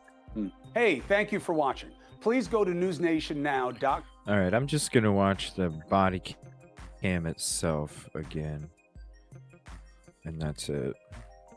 Without the banner, I'm going to mute the music too. We have a lot of developments on crimes that we've been following. We just received here at News Nation exclusive body cam video of Brian Kohberger a month before the killings of 4 Idaho college students being pulled over by police for running a red light. Okay, this is not the video with the dad on the way home. News Nation has just acquired this video. Okay, and here it is. Okay. Hello, I am Officer Loangus. Stops being audio and video recorded. I think you know why I stopped you. You ran the red light. What actually happened was I was stuck in the middle of the intersection. Yeah, so I was behind you the whole time. Yeah. Yeah. So technically, you're not supposed to enter the intersection at all for that reason, because if the light turns red, then you're stuck in the intersection, and then you run the red light. So that's the reason I stopped you. Do you have your license on you? Yep. So would you explain that to me a little bit further? So in Pennsylvania, when you're stuck in the intersection, you have to make the left. So When was this body the cam? appropriate thing for me to have done? You're not supposed to block an intersection like that in Washington. So just by you blocking the intersection, that's technically a ticketable violation. And then you're running a red light. So it's another ticketable offense. So you're not supposed to proceed into the intersection until you can go. Because a lot of people do what you just did, right? Is like you're sitting in the intersection waiting, and then turns, and then you're blocking. I know, SRB. Yeah, there was a little bit of confusion with speeding because someone had stopped. I wasn't sure what they were doing, and then they put on their light to turn. So I thought that maybe they were letting me go through. Oh. Did you see that? No. I feel like right before I made the turn, there was someone who made a right. They didn't have their signal on, so I wasn't sure if they were just waiting. I think so, V. Yeah, Marie. so I think you're right. Just don't enter the I'm intersection pretty sure, until you can go, so you don't get stuck. Yeah, that sounds familiar. But in that situation, the best thing to do then would be back on it. And this was all right. So the question is, this is about a month before the murders. Yeah, that's interesting. So that was the body cam.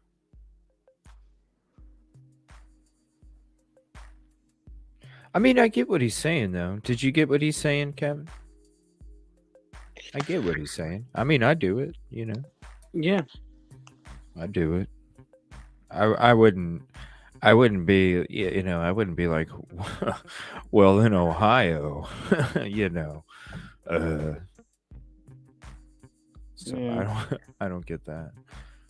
But he's probably just, I wonder, was that an actual, was there a ticket written, or was it a warning? It might have been a written warning. I know they do that in Ohio for traffic violations, officer, depending on what it is. Know? But yeah, I don't know. His well, they have specific his. Well, they were bringing up his record, and there was only like him getting pulled over for something. I just don't remember on his record. Do you remember, V. Marie? Do you remember if there was a fine involved or if it was a written? I know it was a warning, which wouldn't involve a fee, because he got pulled over twice. They said like 20 minutes, and both times I believe they said he got a warning. No, something. this is a different time. This is a month before the crime took place. You're thinking of the okay. body cams. Yeah, you're thinking of the body cams Okay. from after the crime on his way My back bad. to Pennsylvania. This one, I didn't realize he went back to PA after. Okay. he got a ticket for that? I got my Okay, times so he confused. did get a ticket. But still nothing. Yeah, that is, yeah. It's a pretty clean.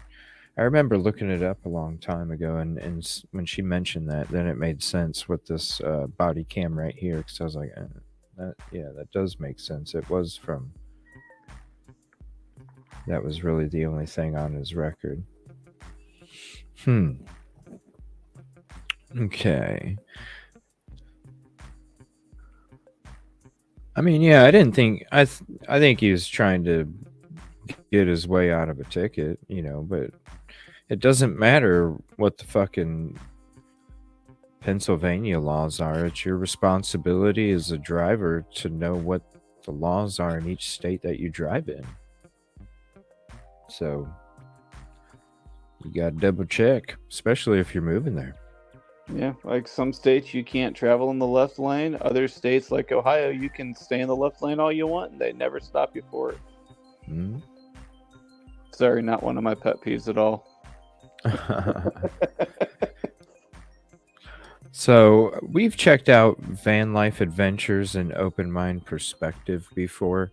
That's where we got the TikTok audio video from. So I want to share this real quick. And this is an episode where, remember when we were talking about the 4 people that were on that body cam outside the property? When I don't know if you were, maybe you were working, or I don't know if, I'm thinking it was Sunday. We were really talking about, somebody came in and mentioned 4 names.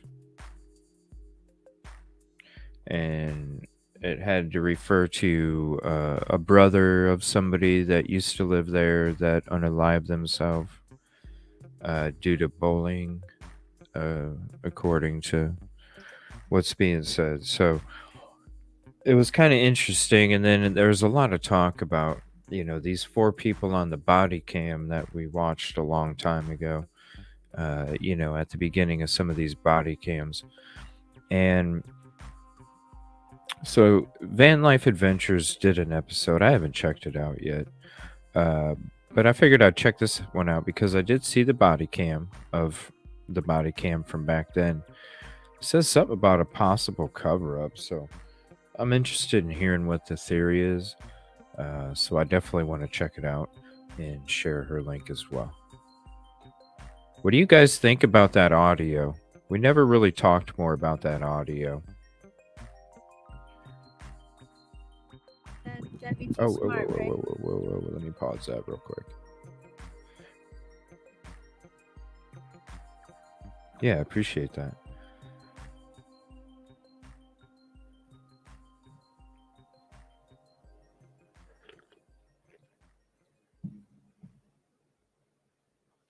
ISP also claimed they had no idea. If so, I asked, oh, shit.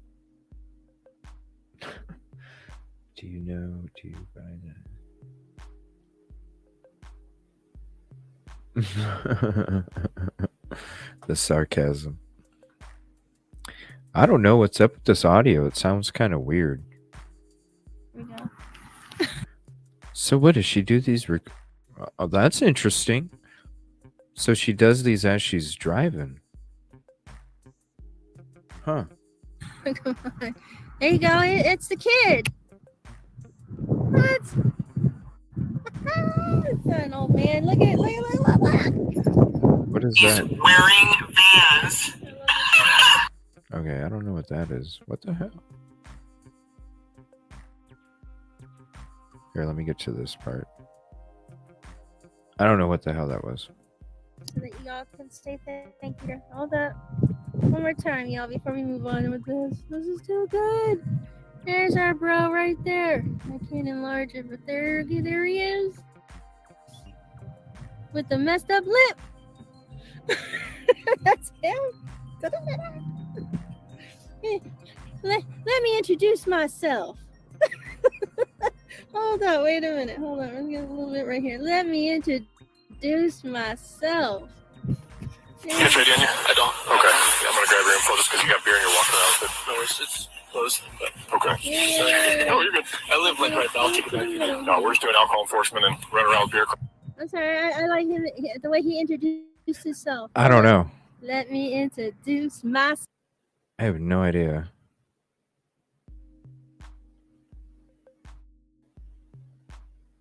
Like I said, I never checked it out. Look at this. It shows body cam on the thumbnail, but I didn't see any part of that body cam. I don't know. All right, we'll skip to something else. You're good, V. Sorry, not Valerie. You're good, V. See in the top right corner up there, it says parental advisory, explicit content. Trust me, I swear a lot myself sometimes. Yeah, like...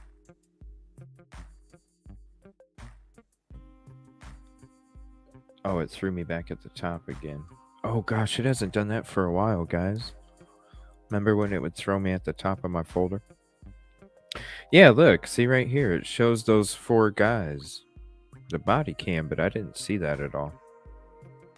All right, let me look through some of these. I don't...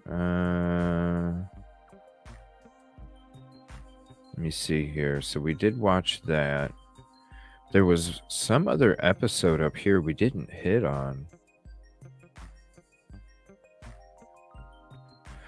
Who was asking me if Bethany Funk was friends with BK?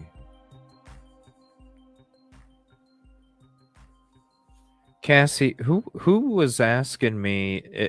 Who was asking me if Bethany was friends with BK?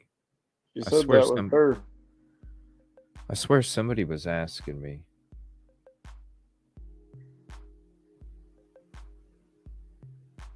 Yeah, like when we found out about frickin' the Oklahoma shit a couple nights ago. I lost a couple subs. Hey. Okay. I thought somebody had asked me about that because I had saved this too. Yeah. Hey man, it's like, you know what though? If you can look up Burger King near me, you can look up fucking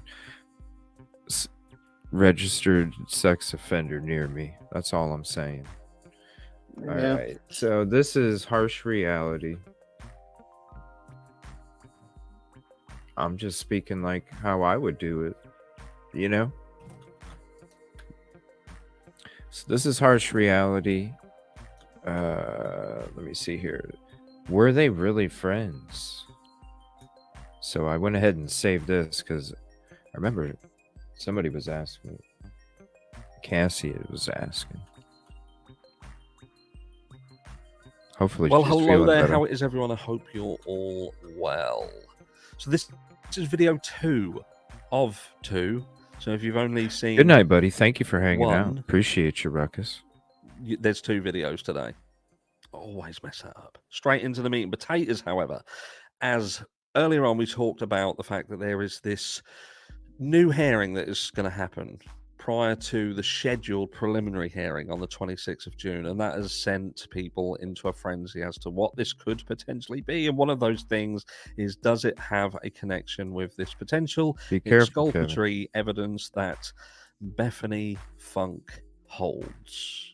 Or is it just a fishing expedition and this is being blown up out of all proportion? Who knows? But at the end of the day, it's being said that there is going to be this additional hearing. There's going to be a sit down. And why? Now, interestingly, T-Rev, and if you don't know who T-Rev is, Please go and check him out. His video is in the description of this video. And why it's interesting is it goes back. And sometimes it's interesting when you get this far down the track to start looking back at some of the things that were said, some of the reactions to Where's it at? especially the families of the victims. I don't see it. Because it's those reactions that make you raise your eyebrows and make you question why they had that specific reaction when the narrative being pushed doesn't support their behaviors and their statements. And what do I mean by that? What do I mean by that? Well, specifically, we're looking at the Gonsalves family, and in particular, we saw Steve being quite vocal during it, but can you... I don't know. The guy had lost his child. Do you know what I mean? I would be tearing the world a new arsehole. So, you can't... you can't say anything bad about him. You can't say anything bad about the guy. At the end of the day, he was behaving in a way that best at the time portrayed how he felt about the situation. But they were interviewed. Them as a family were interviewed.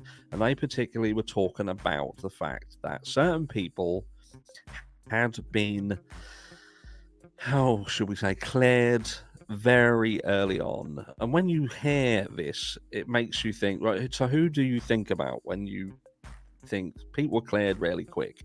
Now, you could think of Jack Showalter, for argument's sake, the guy who was in the Grub Truck video and subsequently left the country. We even looked up the frickin' hat. Country or continent. And look, I'm sure that was a pre-planned trip. Remember that completely coincidental that it just happened to be here. I believe that the family are involved in work in this area. I believe it's Kenya. And, he left it back. And then you have the roommates themselves.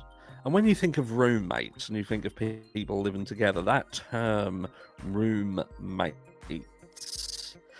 Now, if these were all loving people, they all loved one another, they all got on like a house on fire, like the videos that we see. We do see TikTok videos that show them all having fun together.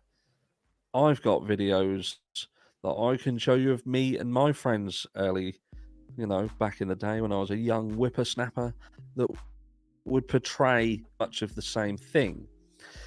But we didn't all like one another.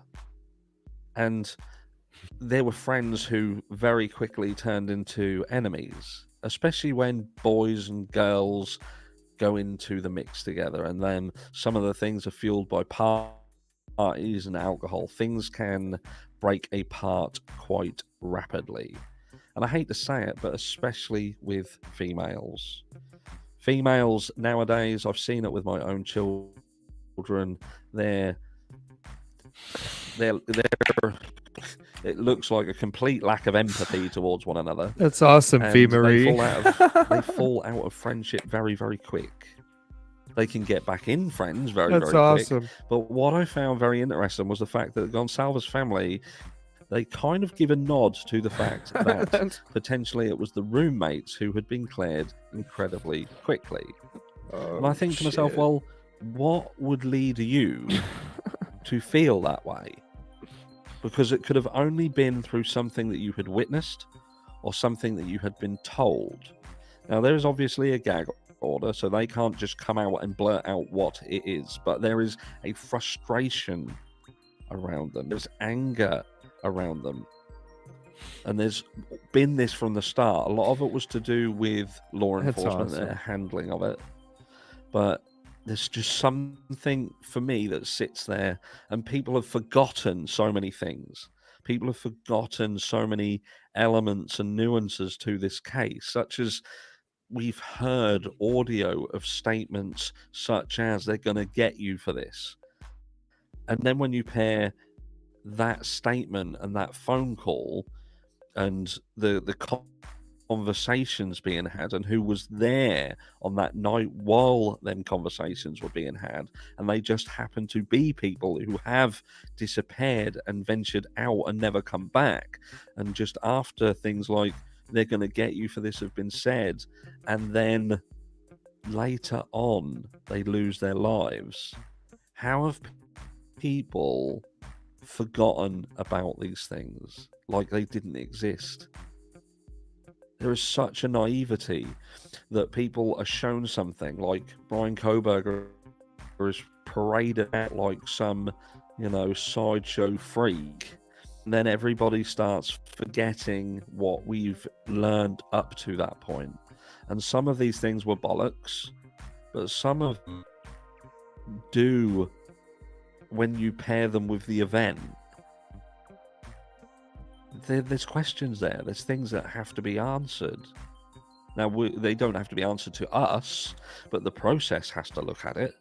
Because remember, the biggest thing that we don't know up to this point is, yes, there was this heinous crime, this heinous act, but we don't know why.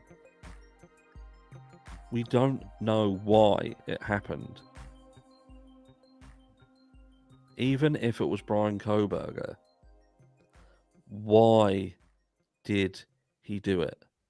And why did he specifically do it to this group of people?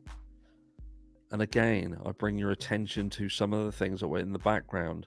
The Hannah Clary situation, that exists. However much people want to stick their head in the sand and ignore it, that situation exists. And there, no doubt, are situations where rich and wealthy people can impact other people's lives, and money can be paid to make that go away. It happens. It happens. Whether, again, you want to stick your head in the sand and ignore it, it happens. It's not some sort of conspiracy theory. It's a true reality, a harsh reality of what life is like for some people and in some walks of life. But let me know down below what for you is the biggest element of this case that you feel has been forgotten about, been pushed under the carpet, that just is not existing anymore in this case, and no one is taking it into consideration, and you feel that that is a mistake. What? Did he say much about if they were friends? I mean, I was doing some other stuff while the video was going on, so I didn't have my total focus on it. I'm just getting other stuff ready for the show here as we're going on, but I didn't really notice anything being talked about the friends stuff. He didn't. It sounded like he went into it a little bit, but now he's got me wondering if these girls had a falling out. Is there a possibility one of them got flirted with him to see if he could get somebody to off a couple of the girls now? What? Now I'm all like, that just added a whole new dimension to this possibility. Oh, well, talk to me then, man, because I was getting other videos and stuff ready and checking breaking news and things like that while I was trying to listen to him talk about I was actually I was doing stuff in the background too, but now it's kind of got me wondering, well, is this now a possibility? Because I'm not sure if he came out and said it, and I don't want to take credit if he did, but now he's got me wondering if one of those girls got the Kohberger involved because they had a falling out. You mean hired Kohberger? Or, started flirting with him to get him mad about something, and then to see if, maybe try to scare one of her friends or something. I mean, I don't know. Like I said, I wasn't fully paying attention, but I could see somebody trying to do that to have, thinking, say two friends or have a disagreement. So, well, I know that you think this guy's creepy, so I'm going to try to get him to want to talk to you even more. just like as a practical joke or something. Then way too far. Oh, so like she befriended him and said, "Hey, I bet you she'd be interested. Just go ask her out or something," kind of shit, huh? Yeah. I mean, that's weird. Yeah, no, because now that's Man, kind of I'm not got me saying. like, huh. So, I know it's got a message I got to go look stuff up for. That's really. I got my other iPad right here. I can use that. Well, here's another video discussing that, and this has to do with that alibi talk too, because I see a lot of videos out on YouTube about him possibly having an alibi and this and that. And I don't know what. I haven't checked any of them out. I don't know what alibi could you have. I don't know. And do you think it's related, V Marie, to the Hannah situation? Interesting enough. There's I a think- few that believe that it is. I mean, I could see somebody doing that as a practical joke, especially if they weren't thinking it was going to go as far as it did. But I mean, young guy, especially younger guy when the hormones are raging, I could see something going a little too far if something was done a little too extreme. But Well, the Hannah situation is the girl that unalived herself. Oh. I wish I was better with names. I get so confused with that. You almost need a notebook. I do. For sure. I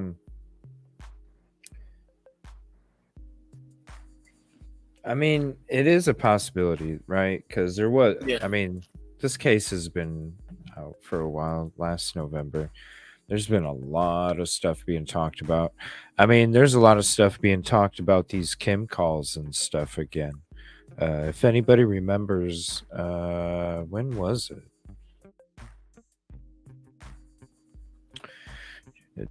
January, I think. It had to be January. Maybe it was December.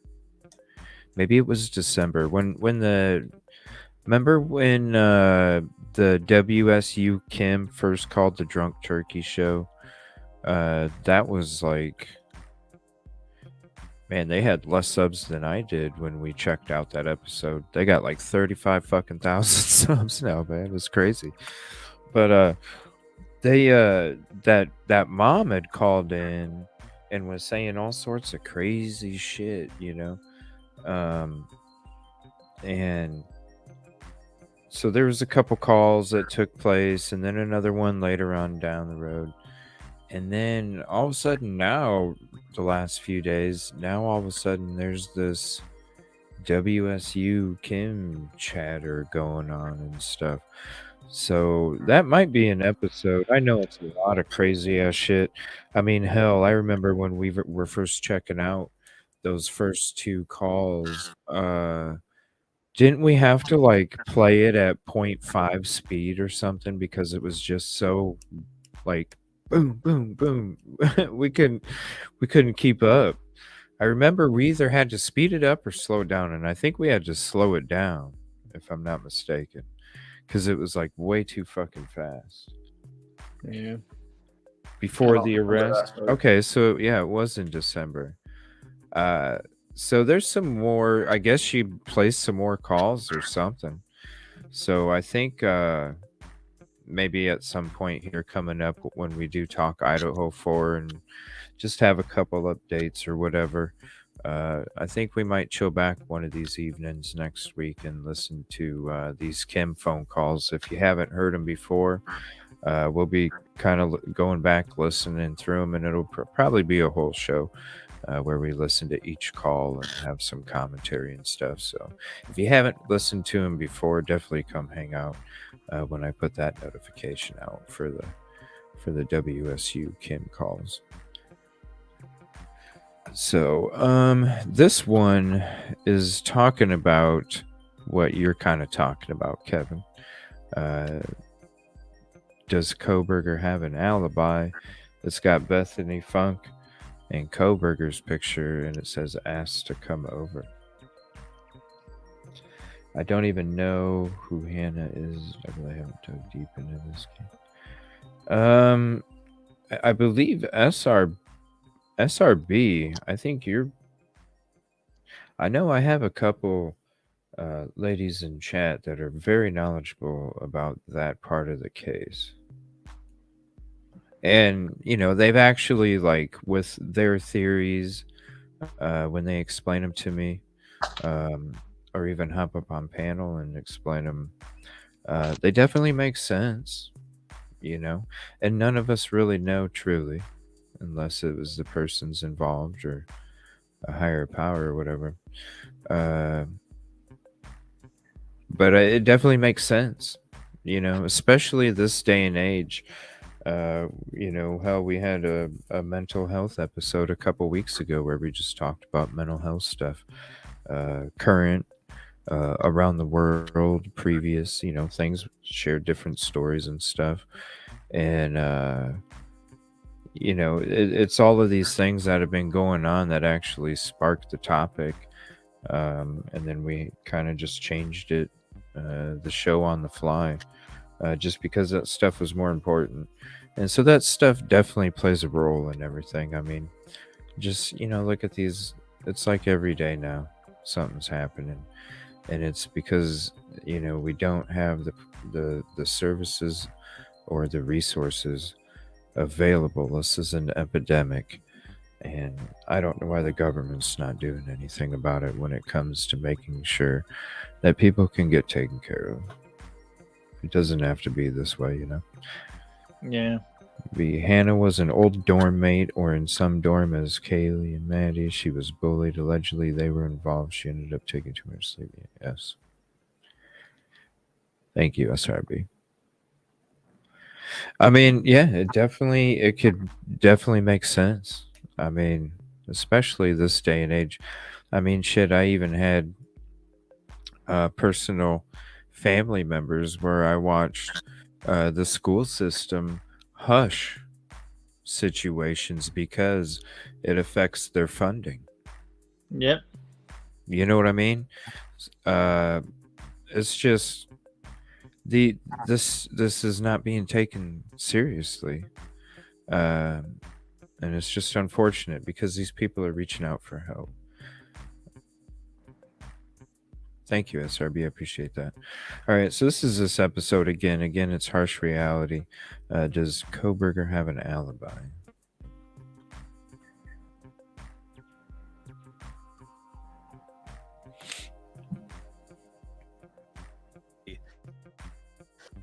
I'm guessing that you guys over in the US, this is your second day of the week. Normality. But anyway, let's get straight into the meat and potatoes. Look. Oh, that sounds so good right now. Channel, Validation Boy. Agreed. Meat and potatoes. A link to one of his videos down below. With some gravy. And I'm going to be the one who brings this up. I'm so happy I already ordered dinner. I'd be mad at you.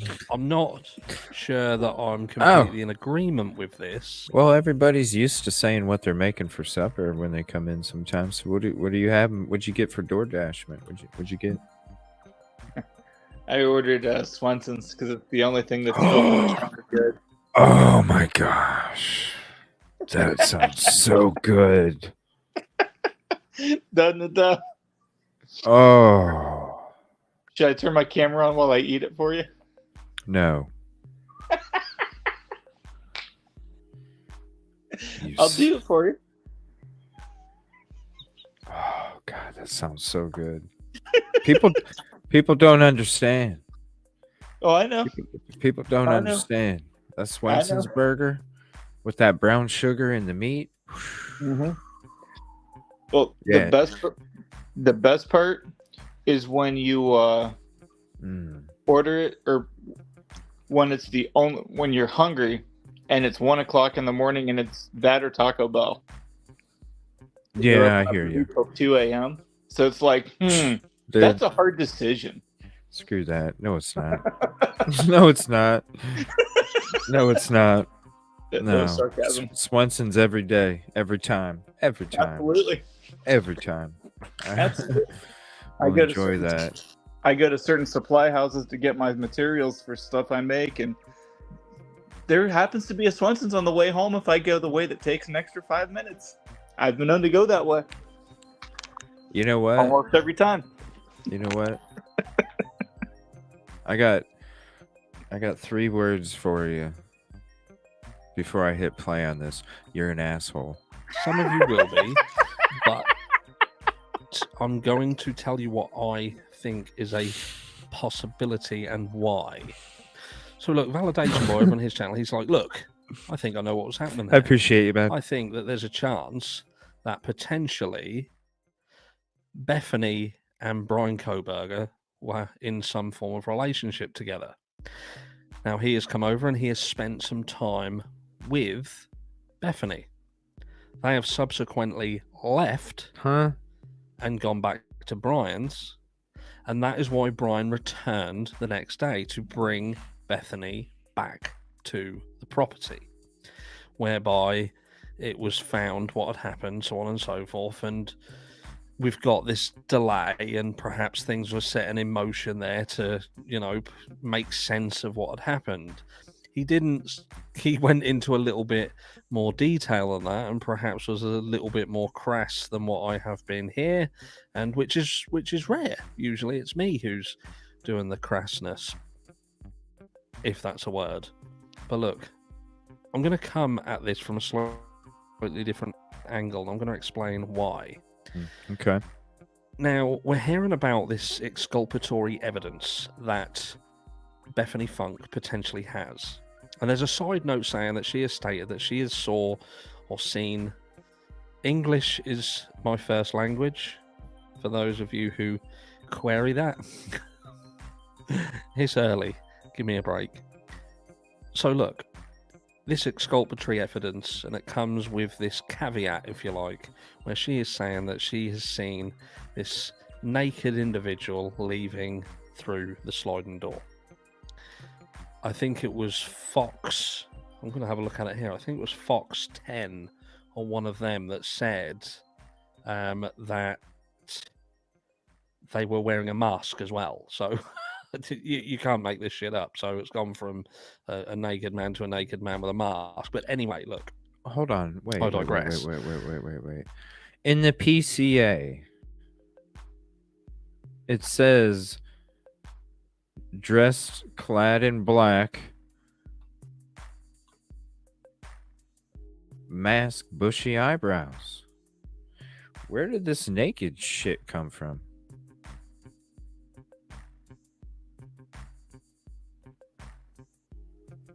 I'm not sure. That's weird. I'm going to the PCA right now.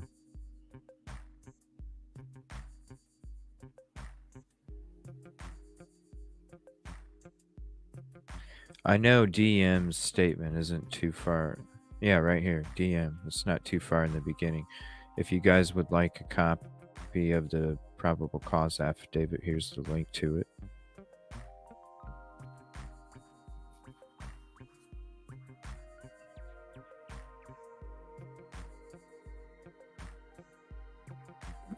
Okay, I gotta go to the end of the statement here. Okay. DM stated she opened... Here, I'll zoom it in, too. Boom. DM stated she opened her door for the 3rd time after she heard the crying and saw a figure clad in black clothing and a mask that covered the person's mouth and nose walking towards her. DM described the figure as 5'10" or taller, male, not very muscular, but athletically built with bushy eyebrows. Where is naked? Because I see clad in black clothing and a mask. So what, did he strip when he got outside? Like, where's the clothes? Like, where would... What, he went into the woods real quick, stripped down, put his bloody clothes in a book bag and got his clean clothes out, put his clean clothes on, grabbed the book bag and brought it with him and went and dumped it somewhere? Or took his clothes off and ran naked to the car and took off naked? I don't understand.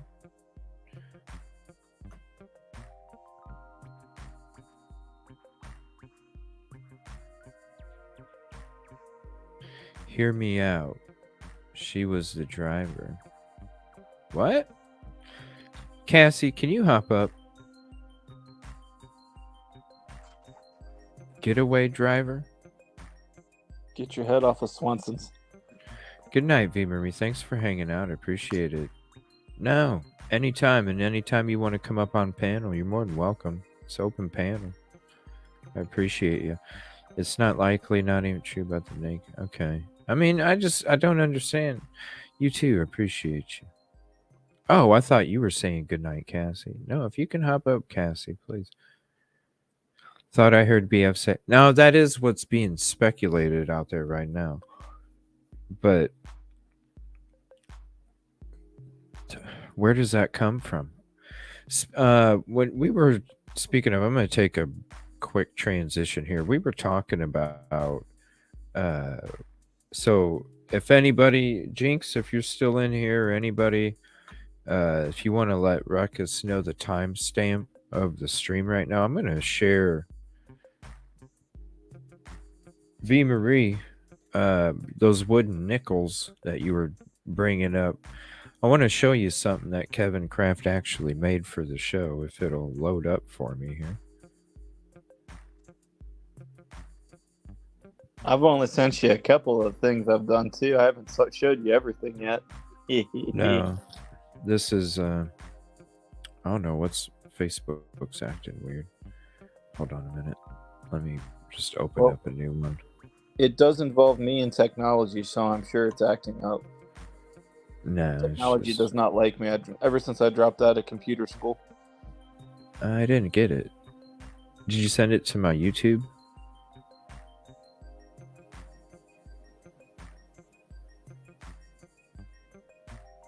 Yeah, Cassie, are you Facebook?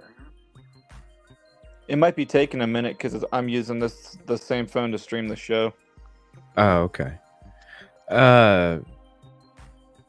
Putting Bert to bed. Okay, yeah, I want to hear about it. But that's the PCA. Like, I don't see where there's, naked in that. So let's go back to this video. We'll finish what he's saying. Cassie, you got 10, 15 minutes if you want. What's being brought up I'm gonna is the switch fact on for that whatever show. this evidence is, whatever this What's up? What's up?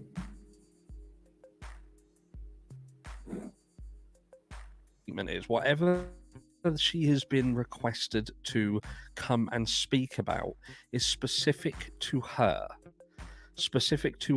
experiences of this specific night. And a lot of us have probably tried to rack our brains at what this could potentially mean in terms of the evidence itself. What could she possibly know? What could she know? And I wonder whether she knows why Brian was there. Have been that Brian was actually requested to come to the property. Was it that it was no mistake him being there? It was not under his own desire to go to that property, but he was requested to go there. We know that he has gone to this property multiple times. What are we saying? Times. That's what was said. He'd gone to this property and been known to be around this property because of cell phone pings, etc., etc. And it would always be sort of in the evening or sometimes early hours. Which brings into question, yet again, the narcotics angle of this situation. We know that Brian Kohberger has a history involved in narcotics. We can't be 100% sure whether he was still using himself, but he certainly had at times.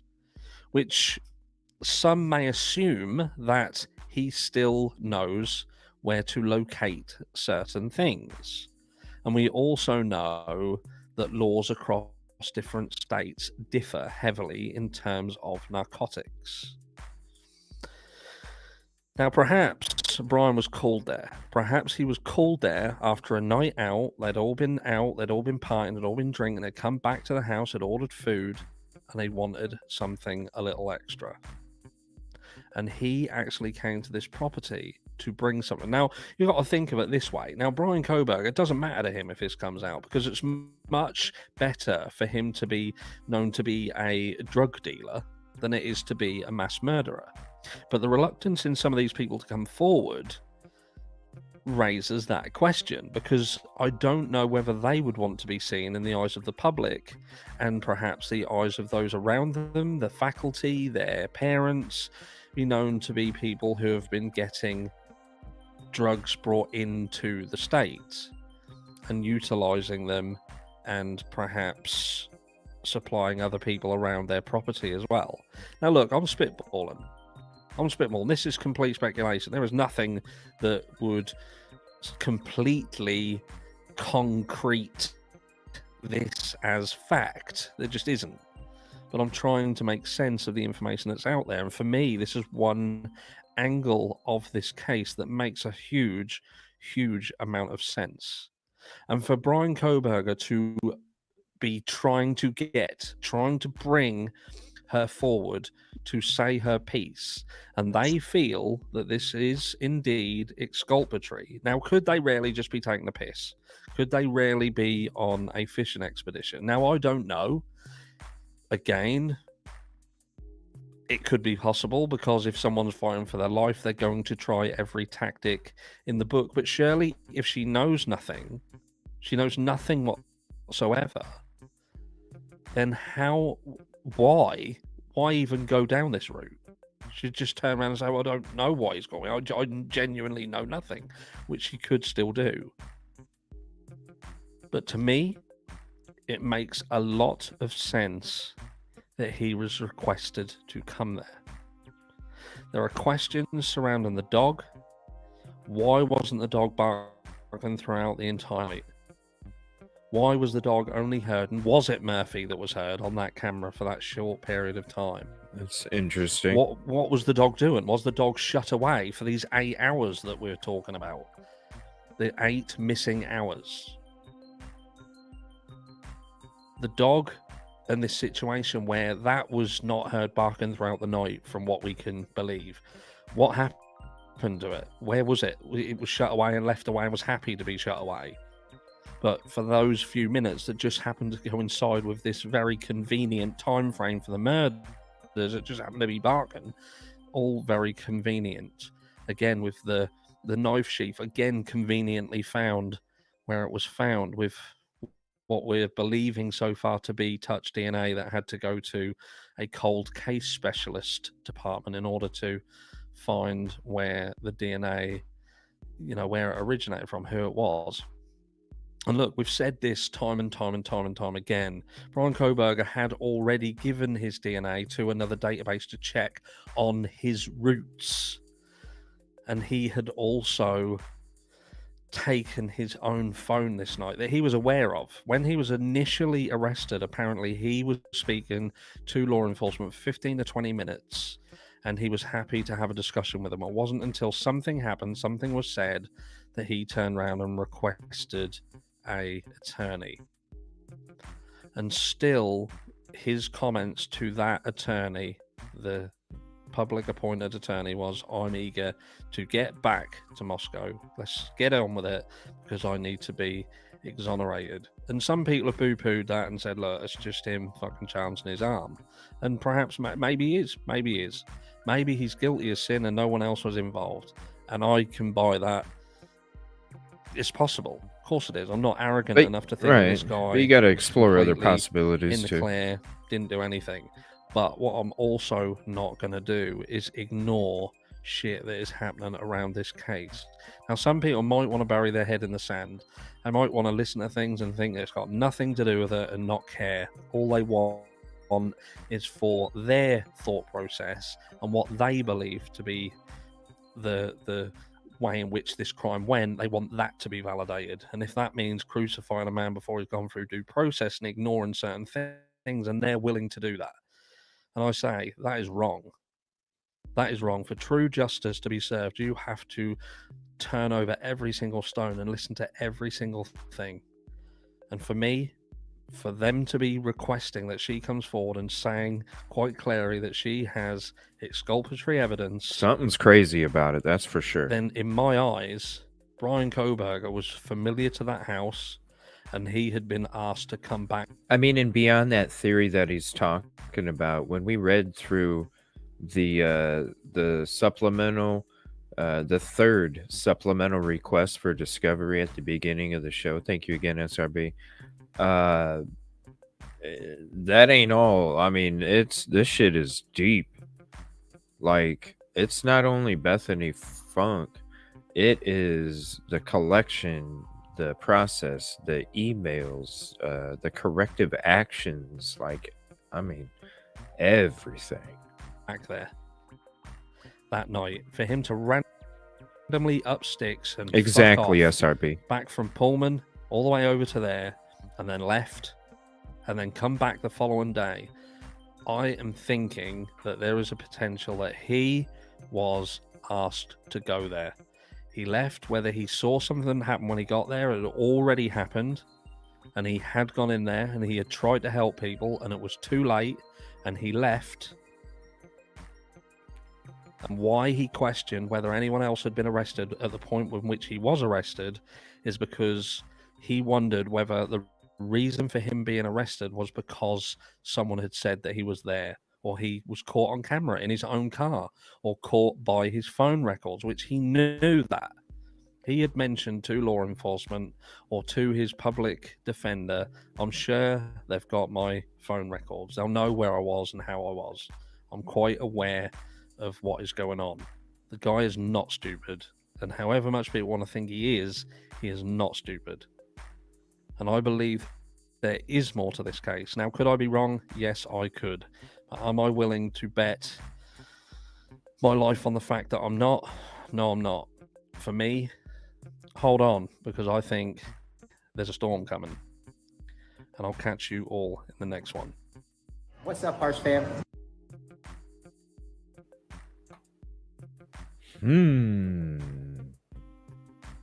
Interesting. So, speaking of Kevin Kraft, I'm going to show some stuff here. What's stuff? What's in the bowl? What's in the bowl with the fork, man? That was dinner. I know, you got me wondering, man, what was in there? I don't know. I buy a lot of pre-cooked meals, so all I got to do is throw them in the microwave for when I'm in the shop. Probably beef stew, but it could be. They make like 12 or 15 different meals, so I couldn't tell you. And now my dog's demanding attention for some reason, as he destroys everything with his tail of death. Yeah, the case just keeps getting crazier, and all of these other theories. Cassie, let me know when you're in, and I'll throw the link up to you, and we'll end the show with more on Cassie's theory. I might have to do a part 2 with this short. And Cassie, I'm gonna go ahead and download them from YouTube, and then I'll send them to you in a message, and then if you want, you can go ahead and upload them to your channel, so you have a couple videos up of your theories and stuff. And then we can this weekend we can get together sometime if you have some time. I'll kind of do like I'll just kind of ask you some questions about your business and such, and then you can have a couple videos up there kind of explaining your nail stuff and the business and things like that. And then I can do that with you too if you want to, Kevin. We can schedule a time sometime this weekend, or even after tomorrow night's show. I'm free all day tomorrow too. Well, I got a pretty busy day tomorrow. After as soon as I get home, I'm gonna be doing the prep. Me and Cassie are gonna be doing prep tomorrow before the show. Then I got the show tomorrow afternoon. Then after that, I gotta make a short. Then after that, I gotta get ready for the evening show. And so I'll be pretty busy tomorrow. But after tomorrow night's show, if you want to do an offline stream me out or something, we can just put together a little 10-minute video or something, just kind of explaining your business, what you do, what you can offer, how to contact you, get a hold of you, all that other stuff. And then you can put it up as like an intro video or something if you don't have one. That way, when people go to your channel, man, they can watch a couple-minute video of you kind of explaining what you make. You can kind of take me through different parts of different machines and stuff like that, and just like a 5-10 minute quick video about who is Kevin Kraft and what Kevin Kraft can offer. Be pretty neat, showing off all your different stuff. Once I got my website up, I've got a brief bio on there already too. I just can't get the store aspect to work right. Well, yeah, think of something, man, overnight. Just think about something we can put together in 5 to 10 minutes, and you can kind of take me from one machine to the next, just to kind of show, you can shut your camera off in between as you go from one to the next or whatever, and then you can kind of explain, this is this machine, this is what I make, when it comes to the pictures that you're seeing and stuff like that. It'd be pretty good promotion, and especially for you too, Cassie, with your nails and stuff. Definitely do that. But these are some glasses that he made, some wine glasses. Looks pretty cool, man. Yeah, the one I think it's the one on the right's actually for SRB. So some seashells in it. Yep. And here's a display at one of the shows. That must have been at a winery. Oh shoot! I totally screwed up. I should have sent you something else too. These are those, what were we referring to? The wooden nickels that Vima brought up for Ruckus. So if anybody wants to shout out to Ruckus to go at a certain timestamp, and then maybe, and I'll throw up Kevin Kraft's information here as well. Go ahead and close out of that. So there is the information. The phone and actually number. That top post is actually the display at the store I just got into as well. Oh, into the store. Oh, okay. Yep. Yeah, that's the reason I went into work last night on less than 4 hours of sleep, because I was there all day getting that done. Wow, that's a pretty decent display, man. Yeah, it's just the table, the stuff in the background, somebody else's, but as soon as you walk in. Yep, it's literally you walk in the door. It's the first table right in through the front door. That's gonna be good. I have a feeling, man. As soon as you walk in, people are gonna look, no matter what. Yep. And I might actually be doing a video on it. I got to make 2 little benches to go underneath that, so I can have some more room for more display room, and do a couple other things. And I was just talking in chat. I might actually go live after this and mix up some resin, and I want to re-pour that glass for SRB because I re-burn it and the new one looks way better. Oh, okay. So I've been playing around with some different paints to try to get the image to look better, and I found the brand I like, so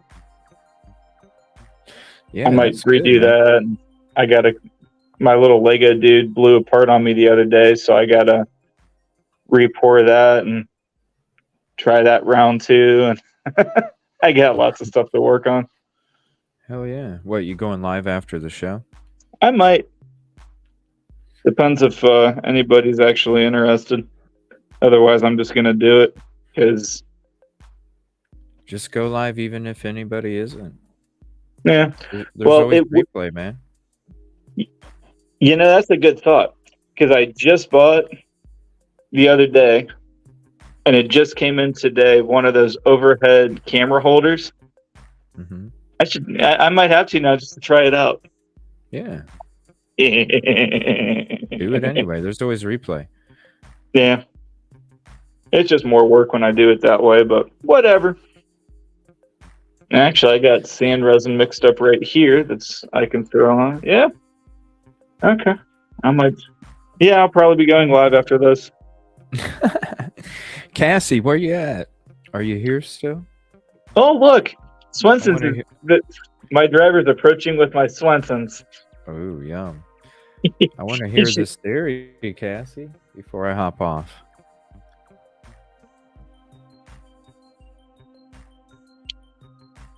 I'm curious too, and I'd also love to not be fighting with wind in a storm. All right, let me see if I got. Let me see what else I got here real quick. I think we kind of went through it all, but let me double check. Give her a few more minutes. Ooh. Because I want to hear it. I want to hear what it is. And if we're not able to, hear it tonight, Cassie and I are going to be doing prep tomorrow before the show tomorrow afternoon. And so maybe I can talk her into doing like a 5-minute recording of her theory, and then it can be a surprise post for her channel. You can go to her channel and check out her theory, and we can play her theory from her channel. Good night, Punksy. Thanks for hanging out. Let me see what else we got.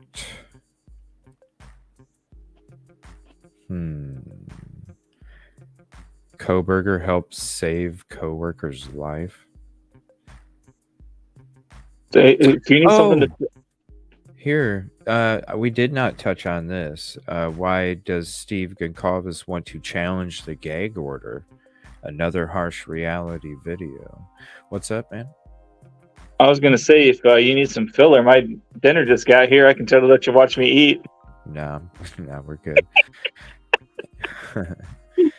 Seriously, man, I gotta go grab it. Think about it. After the show tomorrow, let's do a quick little thing about your channel tomorrow. You can put it up there. All right, so let me switch to this real quick. We'll check out this video. This is about why does he want to challenge the gag orders, Steve Goncalves. Harsh reality. How is everyone? I hope you are all okay. You beautiful, beautiful people. We're going to get straight into the meat and potatoes today. And first of all, I'm going to thank... Damn, that's making me hungry. The people who sent me the meat and details potatoes regarding this, what once was a mystery herring. And we all speculated over what this could potentially be about. And it seems to have been confirmed that what this additional herring is all about is the gag order. And it would appear that Steve Goncalves is challenging it. He's asking for it either to be quashed or he is asking for it to be further clarified. But ultimately, it's showing that he is not happy with it. Now, my question is, why would the family of a victim... What's up, Moto? ...feel like they should speak out if they feel that every single thing that needs to be done in order to obtain justice for the death of their child is being done? Now, we saw, and many people have speculated over the interview that he had done with Olivia. And even in that interview, there was elements of that interview, as stated by Jules over on her channel. Oh, be safe, he was please. Questioning basically why people had been cleared so quickly. And it would appear that law enforcement had cleared them because they had an alibi. And his question was, well, if this alibi is so watertight, then what is the alibi?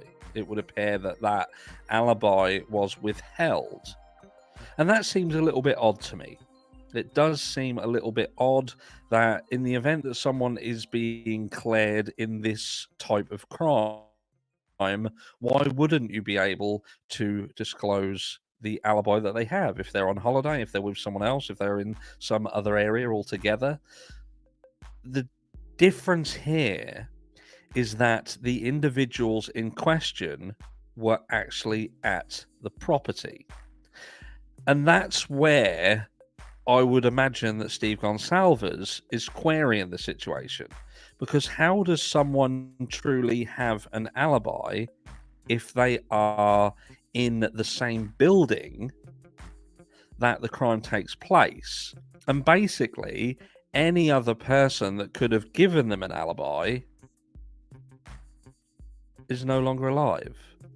And the only other person we're in a quandary with, because we're meant to believe that potentially she was either frozen in some shock phase or she was asleep for around 8 hours. So she obviously can't give an alibi either.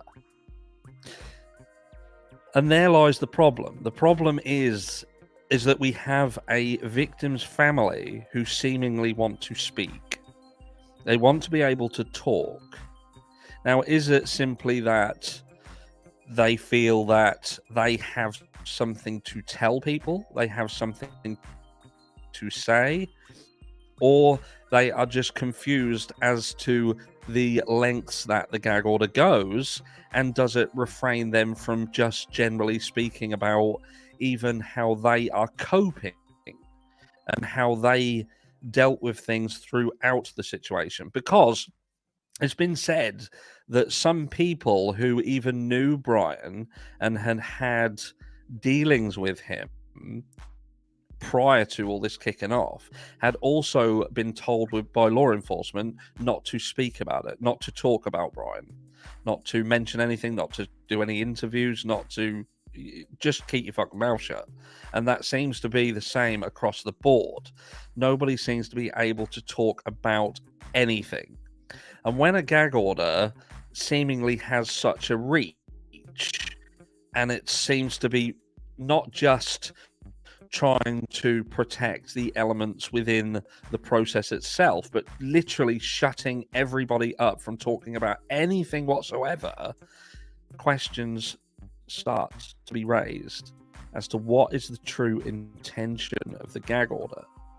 Now, I get why gag orders exist. Gag orders exist to seemingly protect the process itself, protect the person who is being accused, and potentially make sure that they are tried fairly. And it also protects anybody that is a witness or an informant.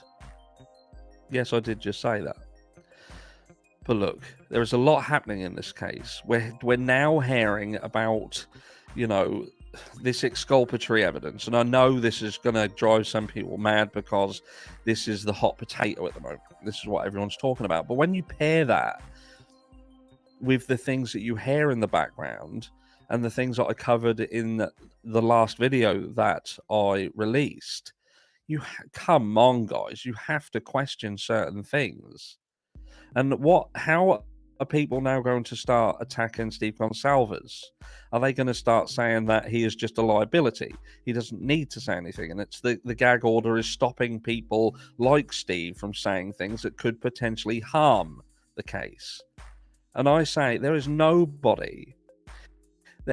absolutely nobody who is going to fight for justice and fight for the truth and fight for answers more than a parent who has lost a child.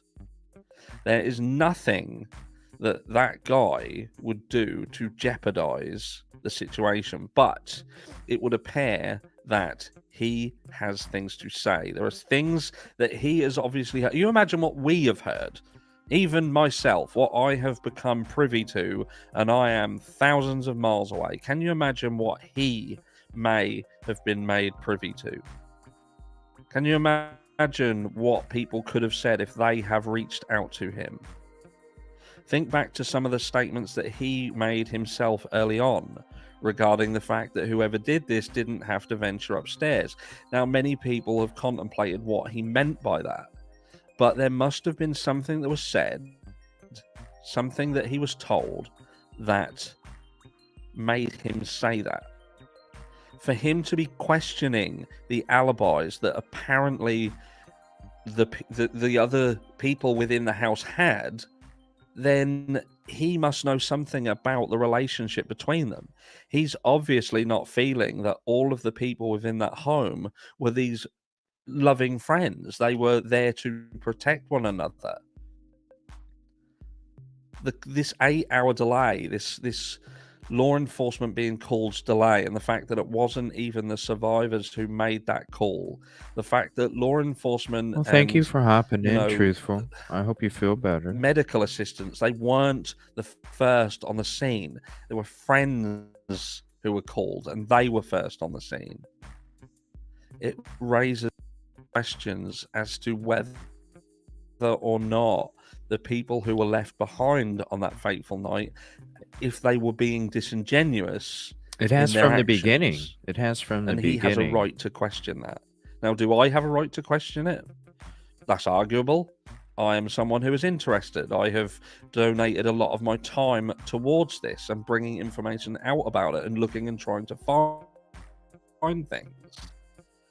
You know, they're not my children. So in that sense, nobody owes me anything. They don't owe me any information. But I think as a society, when things like this happen, we have a right to know what the dangers are. We have a right to know about the process and how that is going. And I certainly don't feel that the families of the victims should be kept in the dark and kept quiet. Case in point with the Sean Doherty case. Now, this is a young lad who it was deemed by law enforcement that what happened to him at his own hands, despite the fact that the way in which he was found would point to the contrary, that he couldn't have possibly done it to himself. But law enforcement were telling the family to not talk about anything, not to speak out, not to reach out, not to tell anyone what was going on. Be quiet, keep your mouth shut. And we hear this time and time again. My own experiences within law enforcement and the fact that I know that law enforcement lie. I have seen them cover up where their officers have been abusive to their partners, allowed them to illegally utilize their services to find out about people who are involved with their ex-partners and utilize that information to stalk them and harass them and do nothing about it. Law enforcement are supposed to be there to serve and protect, but too often we see them doing exactly the opposite, and the only thing they seem to protect is themselves. And that's not in every case. Law enforcement, for the best part, do a fantastic job, but there are these cases when that is not the case. And I'm not even going to go into the whole Alec Murdoch and the Murdoch family situation and what we're seeing. All right, I'm going to go ahead and switch to this body cam now. This is actually the full body cam. Shows her walking up to the car and everything. Give me 1 second. Let me make sure it's turned up. We'll go full screen. And let me switch the banner here.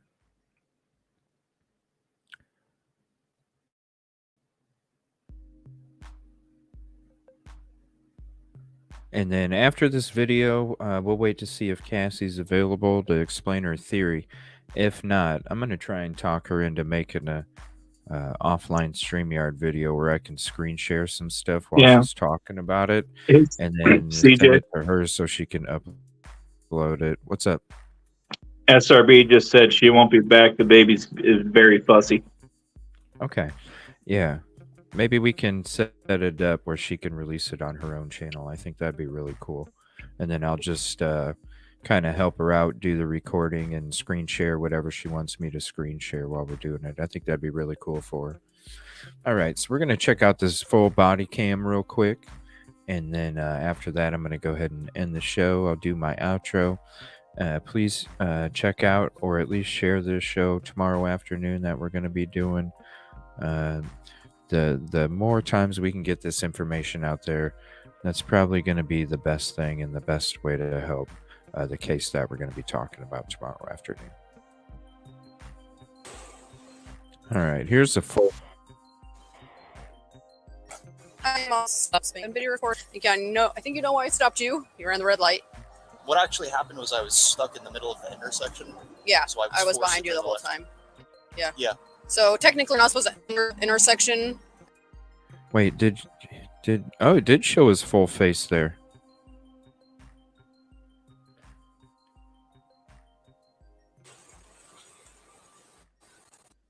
Hello, I am Officer Langus. Stops being audio and video recorded. I think you know why I stopped you. You were in the red light. What actually happened was I was stuck in the middle of the intersection. Yeah, so I was forced behind to you turn the whole left. time. Yeah. Yeah. So technically, you're not supposed to enter the intersection at all for that reason, because if the light turns red, then you're stuck in the intersection, and then you're on the red light. So that's the reason I stopped you. Do you have your license on you? Yep.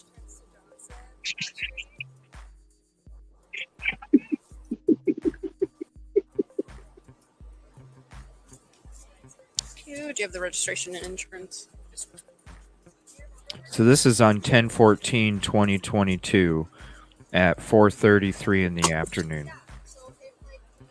Let me just get this for you out. You what? I'm just gonna get this out for you. Okay.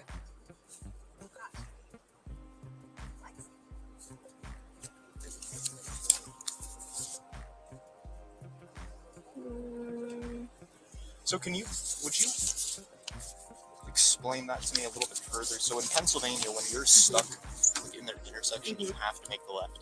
So what would the appropriate thing for me to have done? Not- Just You're back up in not that supposed to situation? block an intersection like that in Washington. So just by you blocking the intersection, that's technically a ticketable violation. And then then you're running a red light. So it's another ticketable offense. So you're not supposed to proceed into the intersection until you can go. Because a lot of people do what you just did, right? Is like you're sitting in the intersection waiting, and then turns, and then you're blocking. So Yeah, there was a little bit of confusion with speeding because someone had stopped. I wasn't sure what they were doing, and then they put on their light to turn. So I thought that maybe they were letting me go through. Oh. It just seems like he's trying to figure out what the laws are there. Before I made the turn, there was someone who made a right. They didn't have their signal on, so I wasn't sure if they were just waiting. yeah, so I would just advise just don't enter the intersection until you can go, so you don't get stuck. Let's see. But in that situation, the best do then would be back up. And not. I don't know if there's a best thing to do in that situation, because you're either going to back up into somebody or you're going to run a red light. So, or you're going to be sitting in an intersection. There's not really a great option there. Yeah, I was just slightly into the crosswalk, so where I'm from Pennsylvania, we actually don't have crosswalks. Oh, so even if you're kind of slightly, there's a little bit more leeway as well. Like there are a few lines. Like there's one white line. I wonder why News Nation didn't show this whole thing. Yeah. Margin from which you can actually kind of place your vehicle. Yeah. So I know laws vary state to state, but there is a law in Washington for blocking an intersection like that, proceeding through when you don't when you're just stalling. I forget the actual verbiage. I can find it for you, but it's like stalling, blocking an intersection. Yeah. I'm just curious about the law. I don't mean to. Oh no, yeah, I can find it for you. Yeah. anything. 1 second. That looks good on a Hyundai. I don't see Pennsylvania registration like at all. Okay, let's see. Expires November 22nd or 2022. Okay. And Yeah, one of those is. yeah, okay, that looks good. I'll hand that back to you. I'm just gonna go check your info. I'll try to find that RCW, the law for you, and I'll be right back. Thank you. All right. That's funny, SRB. That's funny.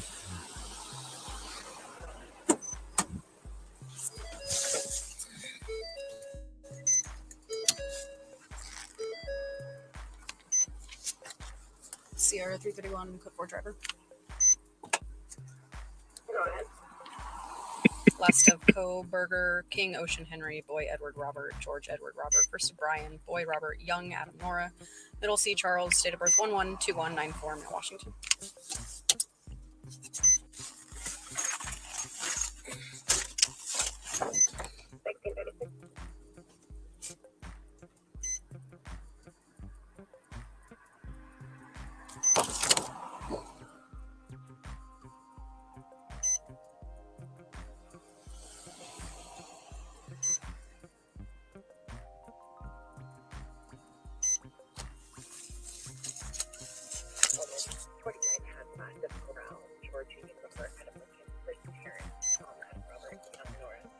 Huh. I've never seen body cam like this before. Like what? Like holding a cheat sheet and all sorts of shit. Well, this is literally what it's supposed to be like, though. Record everything they do. Normally, you don't get to see these parts. Well, it's just proof that they didn't edit it down for you. Well, I mean, usually it is edited because not everything's released. But this Copy, is it should be in this is Elantra. prior. So. Yeah. Plus, I'm sure it's up to each department's discretion on what they want to. Yeah. I've just never seen a cheat sheet before. Yep. Not that anything's wrong with it. I mean, hey, you got all the facts right there. Just that never and seen then one on a body cam. Yeah. Well, a lot of times they don't have lookup codes and stuff unless you specifically call BS and like that's not right and demand that they show you where it's at in the book. And then that's when they pull the cheat sheet out because I don't know any officer that does not carry. Like in Ohio, it's called the Ohio Revised Code. I think it's the ORCs because there's a book. It's called the ORC book, and they get a new one every year with all of the new changes in the laws and everything. It's got everything for the state right there. That way, if there's any questions or anything, or somebody wants to call BS, and like right now he's legally detained, he can't leave. So if you ask to see that, you're just asking to be detained even longer.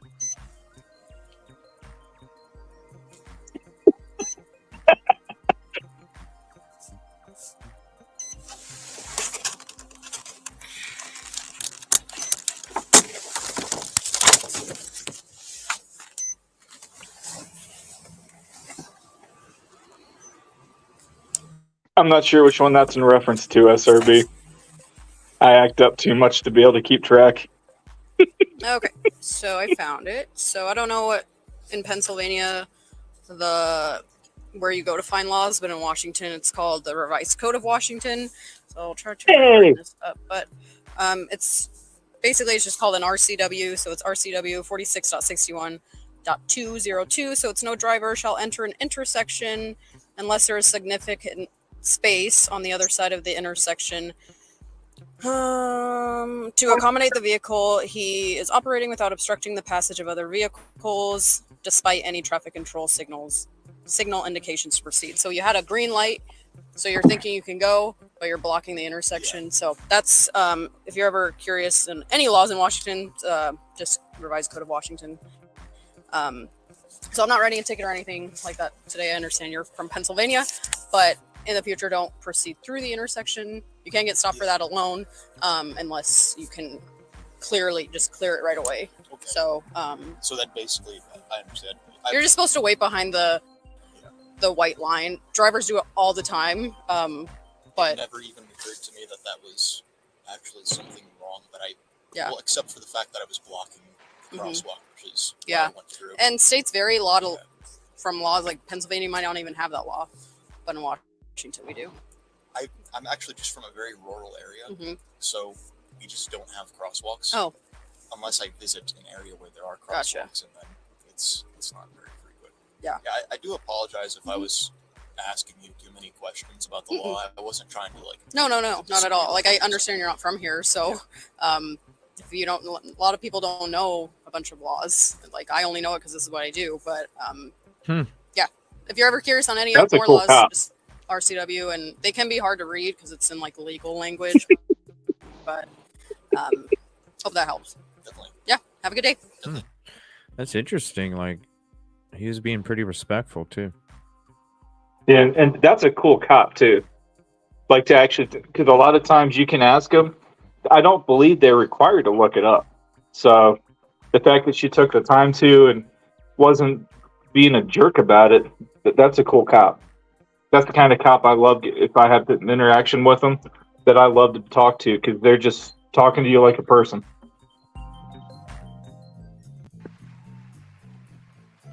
Yeah, it seemed like a decent, respectful conversation either way. Yeah.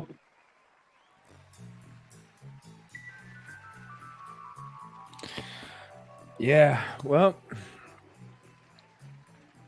going to talk Cassie into making that so she can upload it on her channel, and then we can just show it from her channel, her theory. So I'm going to send her to the download if you want to let her know, or I'll let her know, SRB. I'm going to send her the download of the first theory that I uploaded on my channel so she can have that for hers as well.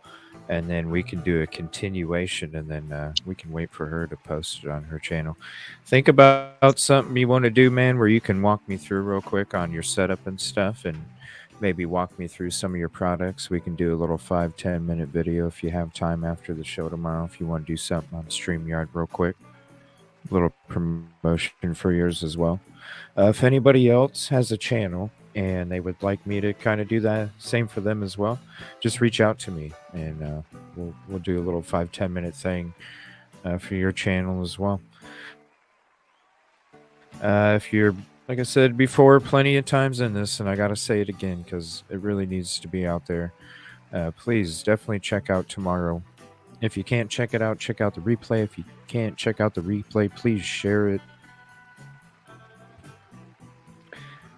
This needs to be shared, and I think it's going to make a huge difference if there's no surveillance available, there's no activity available, the circumstances are very sketchy, and the best thing we can do is share this information, if anything.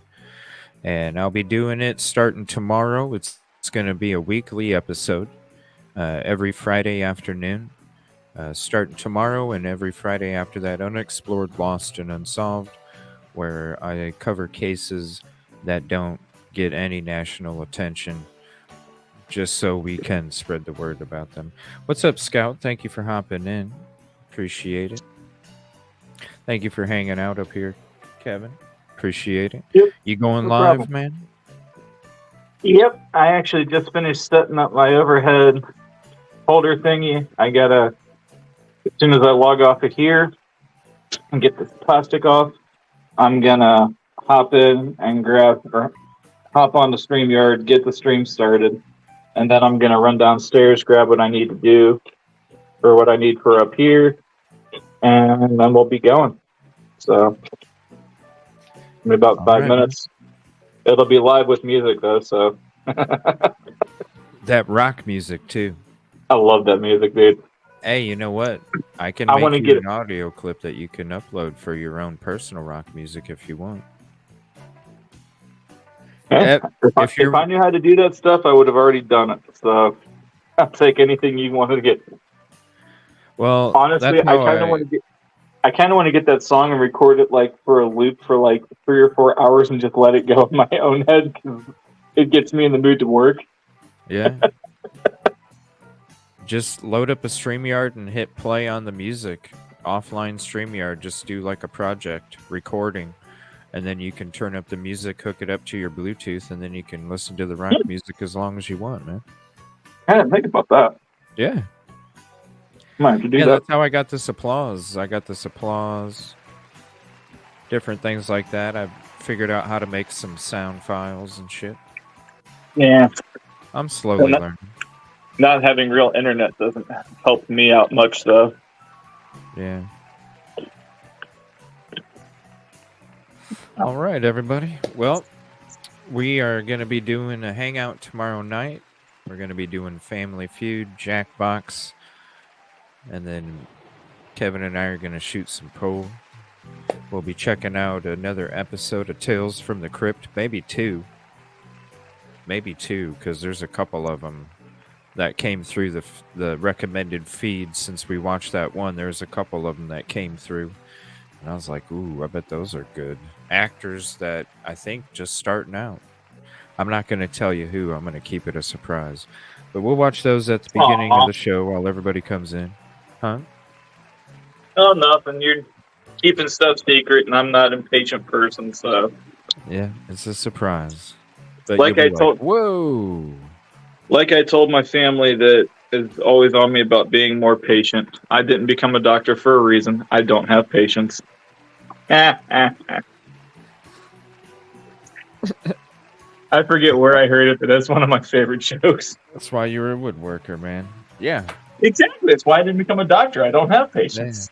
Yeah. And we gotta try and figure out a way. Hell, next time Ruckus hops in the chat, man, we gotta do me a favor. Send me a picture that is left and right, not up and down, and then you can see him a little better. Or you know what? I can just save it and rotate it myself. I'll do that. That's all I would do if I That resend it. way, when he hops in, I'll go ahead and show him, because that was a great idea by V Marie. Really good idea. I didn't even catch the idea. Not even when I took my nap. He's I got didn't fall asleep. about wooden nickels, and she's like, Oh. "Hey, Kevin should make some wooden nickels for Ruckus. Maybe they could have a little joint venture." Huh. Yeah, Yeah. somehow I missed that one. Yeah. That's something I would do, though. If anybody has, I have a laser I engraver, need bumper stickers. and I talked with my aunt about that. I got to send her over some info, and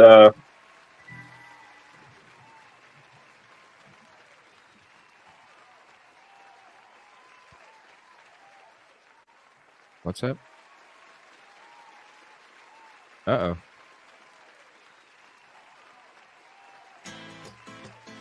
Did we lose him? I'm here. Sorry, my phone screen locked, and I didn't catch it while I was moving it around, because this is the phone I use for when I stream my stuff, and didn't realize it, and it was like, oh crap, the mic cut out. I know what that means. Yep, it's time to end it, my friend. Everybody, I'm going to go ahead and throw out Kevin Kraft's link. How long until you go live, man? I'm literally going to hit the button to go live as soon as we get off of here. And I got to set it up, so it'll be a minute or two. And as soon as that's on, I'm just going to leave everything muted but have my rock music going while I grab everything I need and bring it all upstairs. Well, there you go. Because it's So too go cold in ahead my and hop basement over for there. writing. As soon as I shut her down, I'm going to be hopping over there, throwing some support real quick before I get ready to lay back. I got a half day tomorrow, so definitely hit me up. Hang out tomorrow afternoon. Check out this missing persons quiz. It definitely needs to be spread out there. Thank you, Kevin. I'll be switching over to you. Good night, If I'm not everybody. making a bunch of noise in the shop tomorrow, I'll be in. Alrighty. Thank you for the sub, Fee Bro. Appreciate it. And I'll see y'all over on Kevin Kraft's stream here in a couple minutes. Have a peaceful and positive evening, everybody. I appreciate you.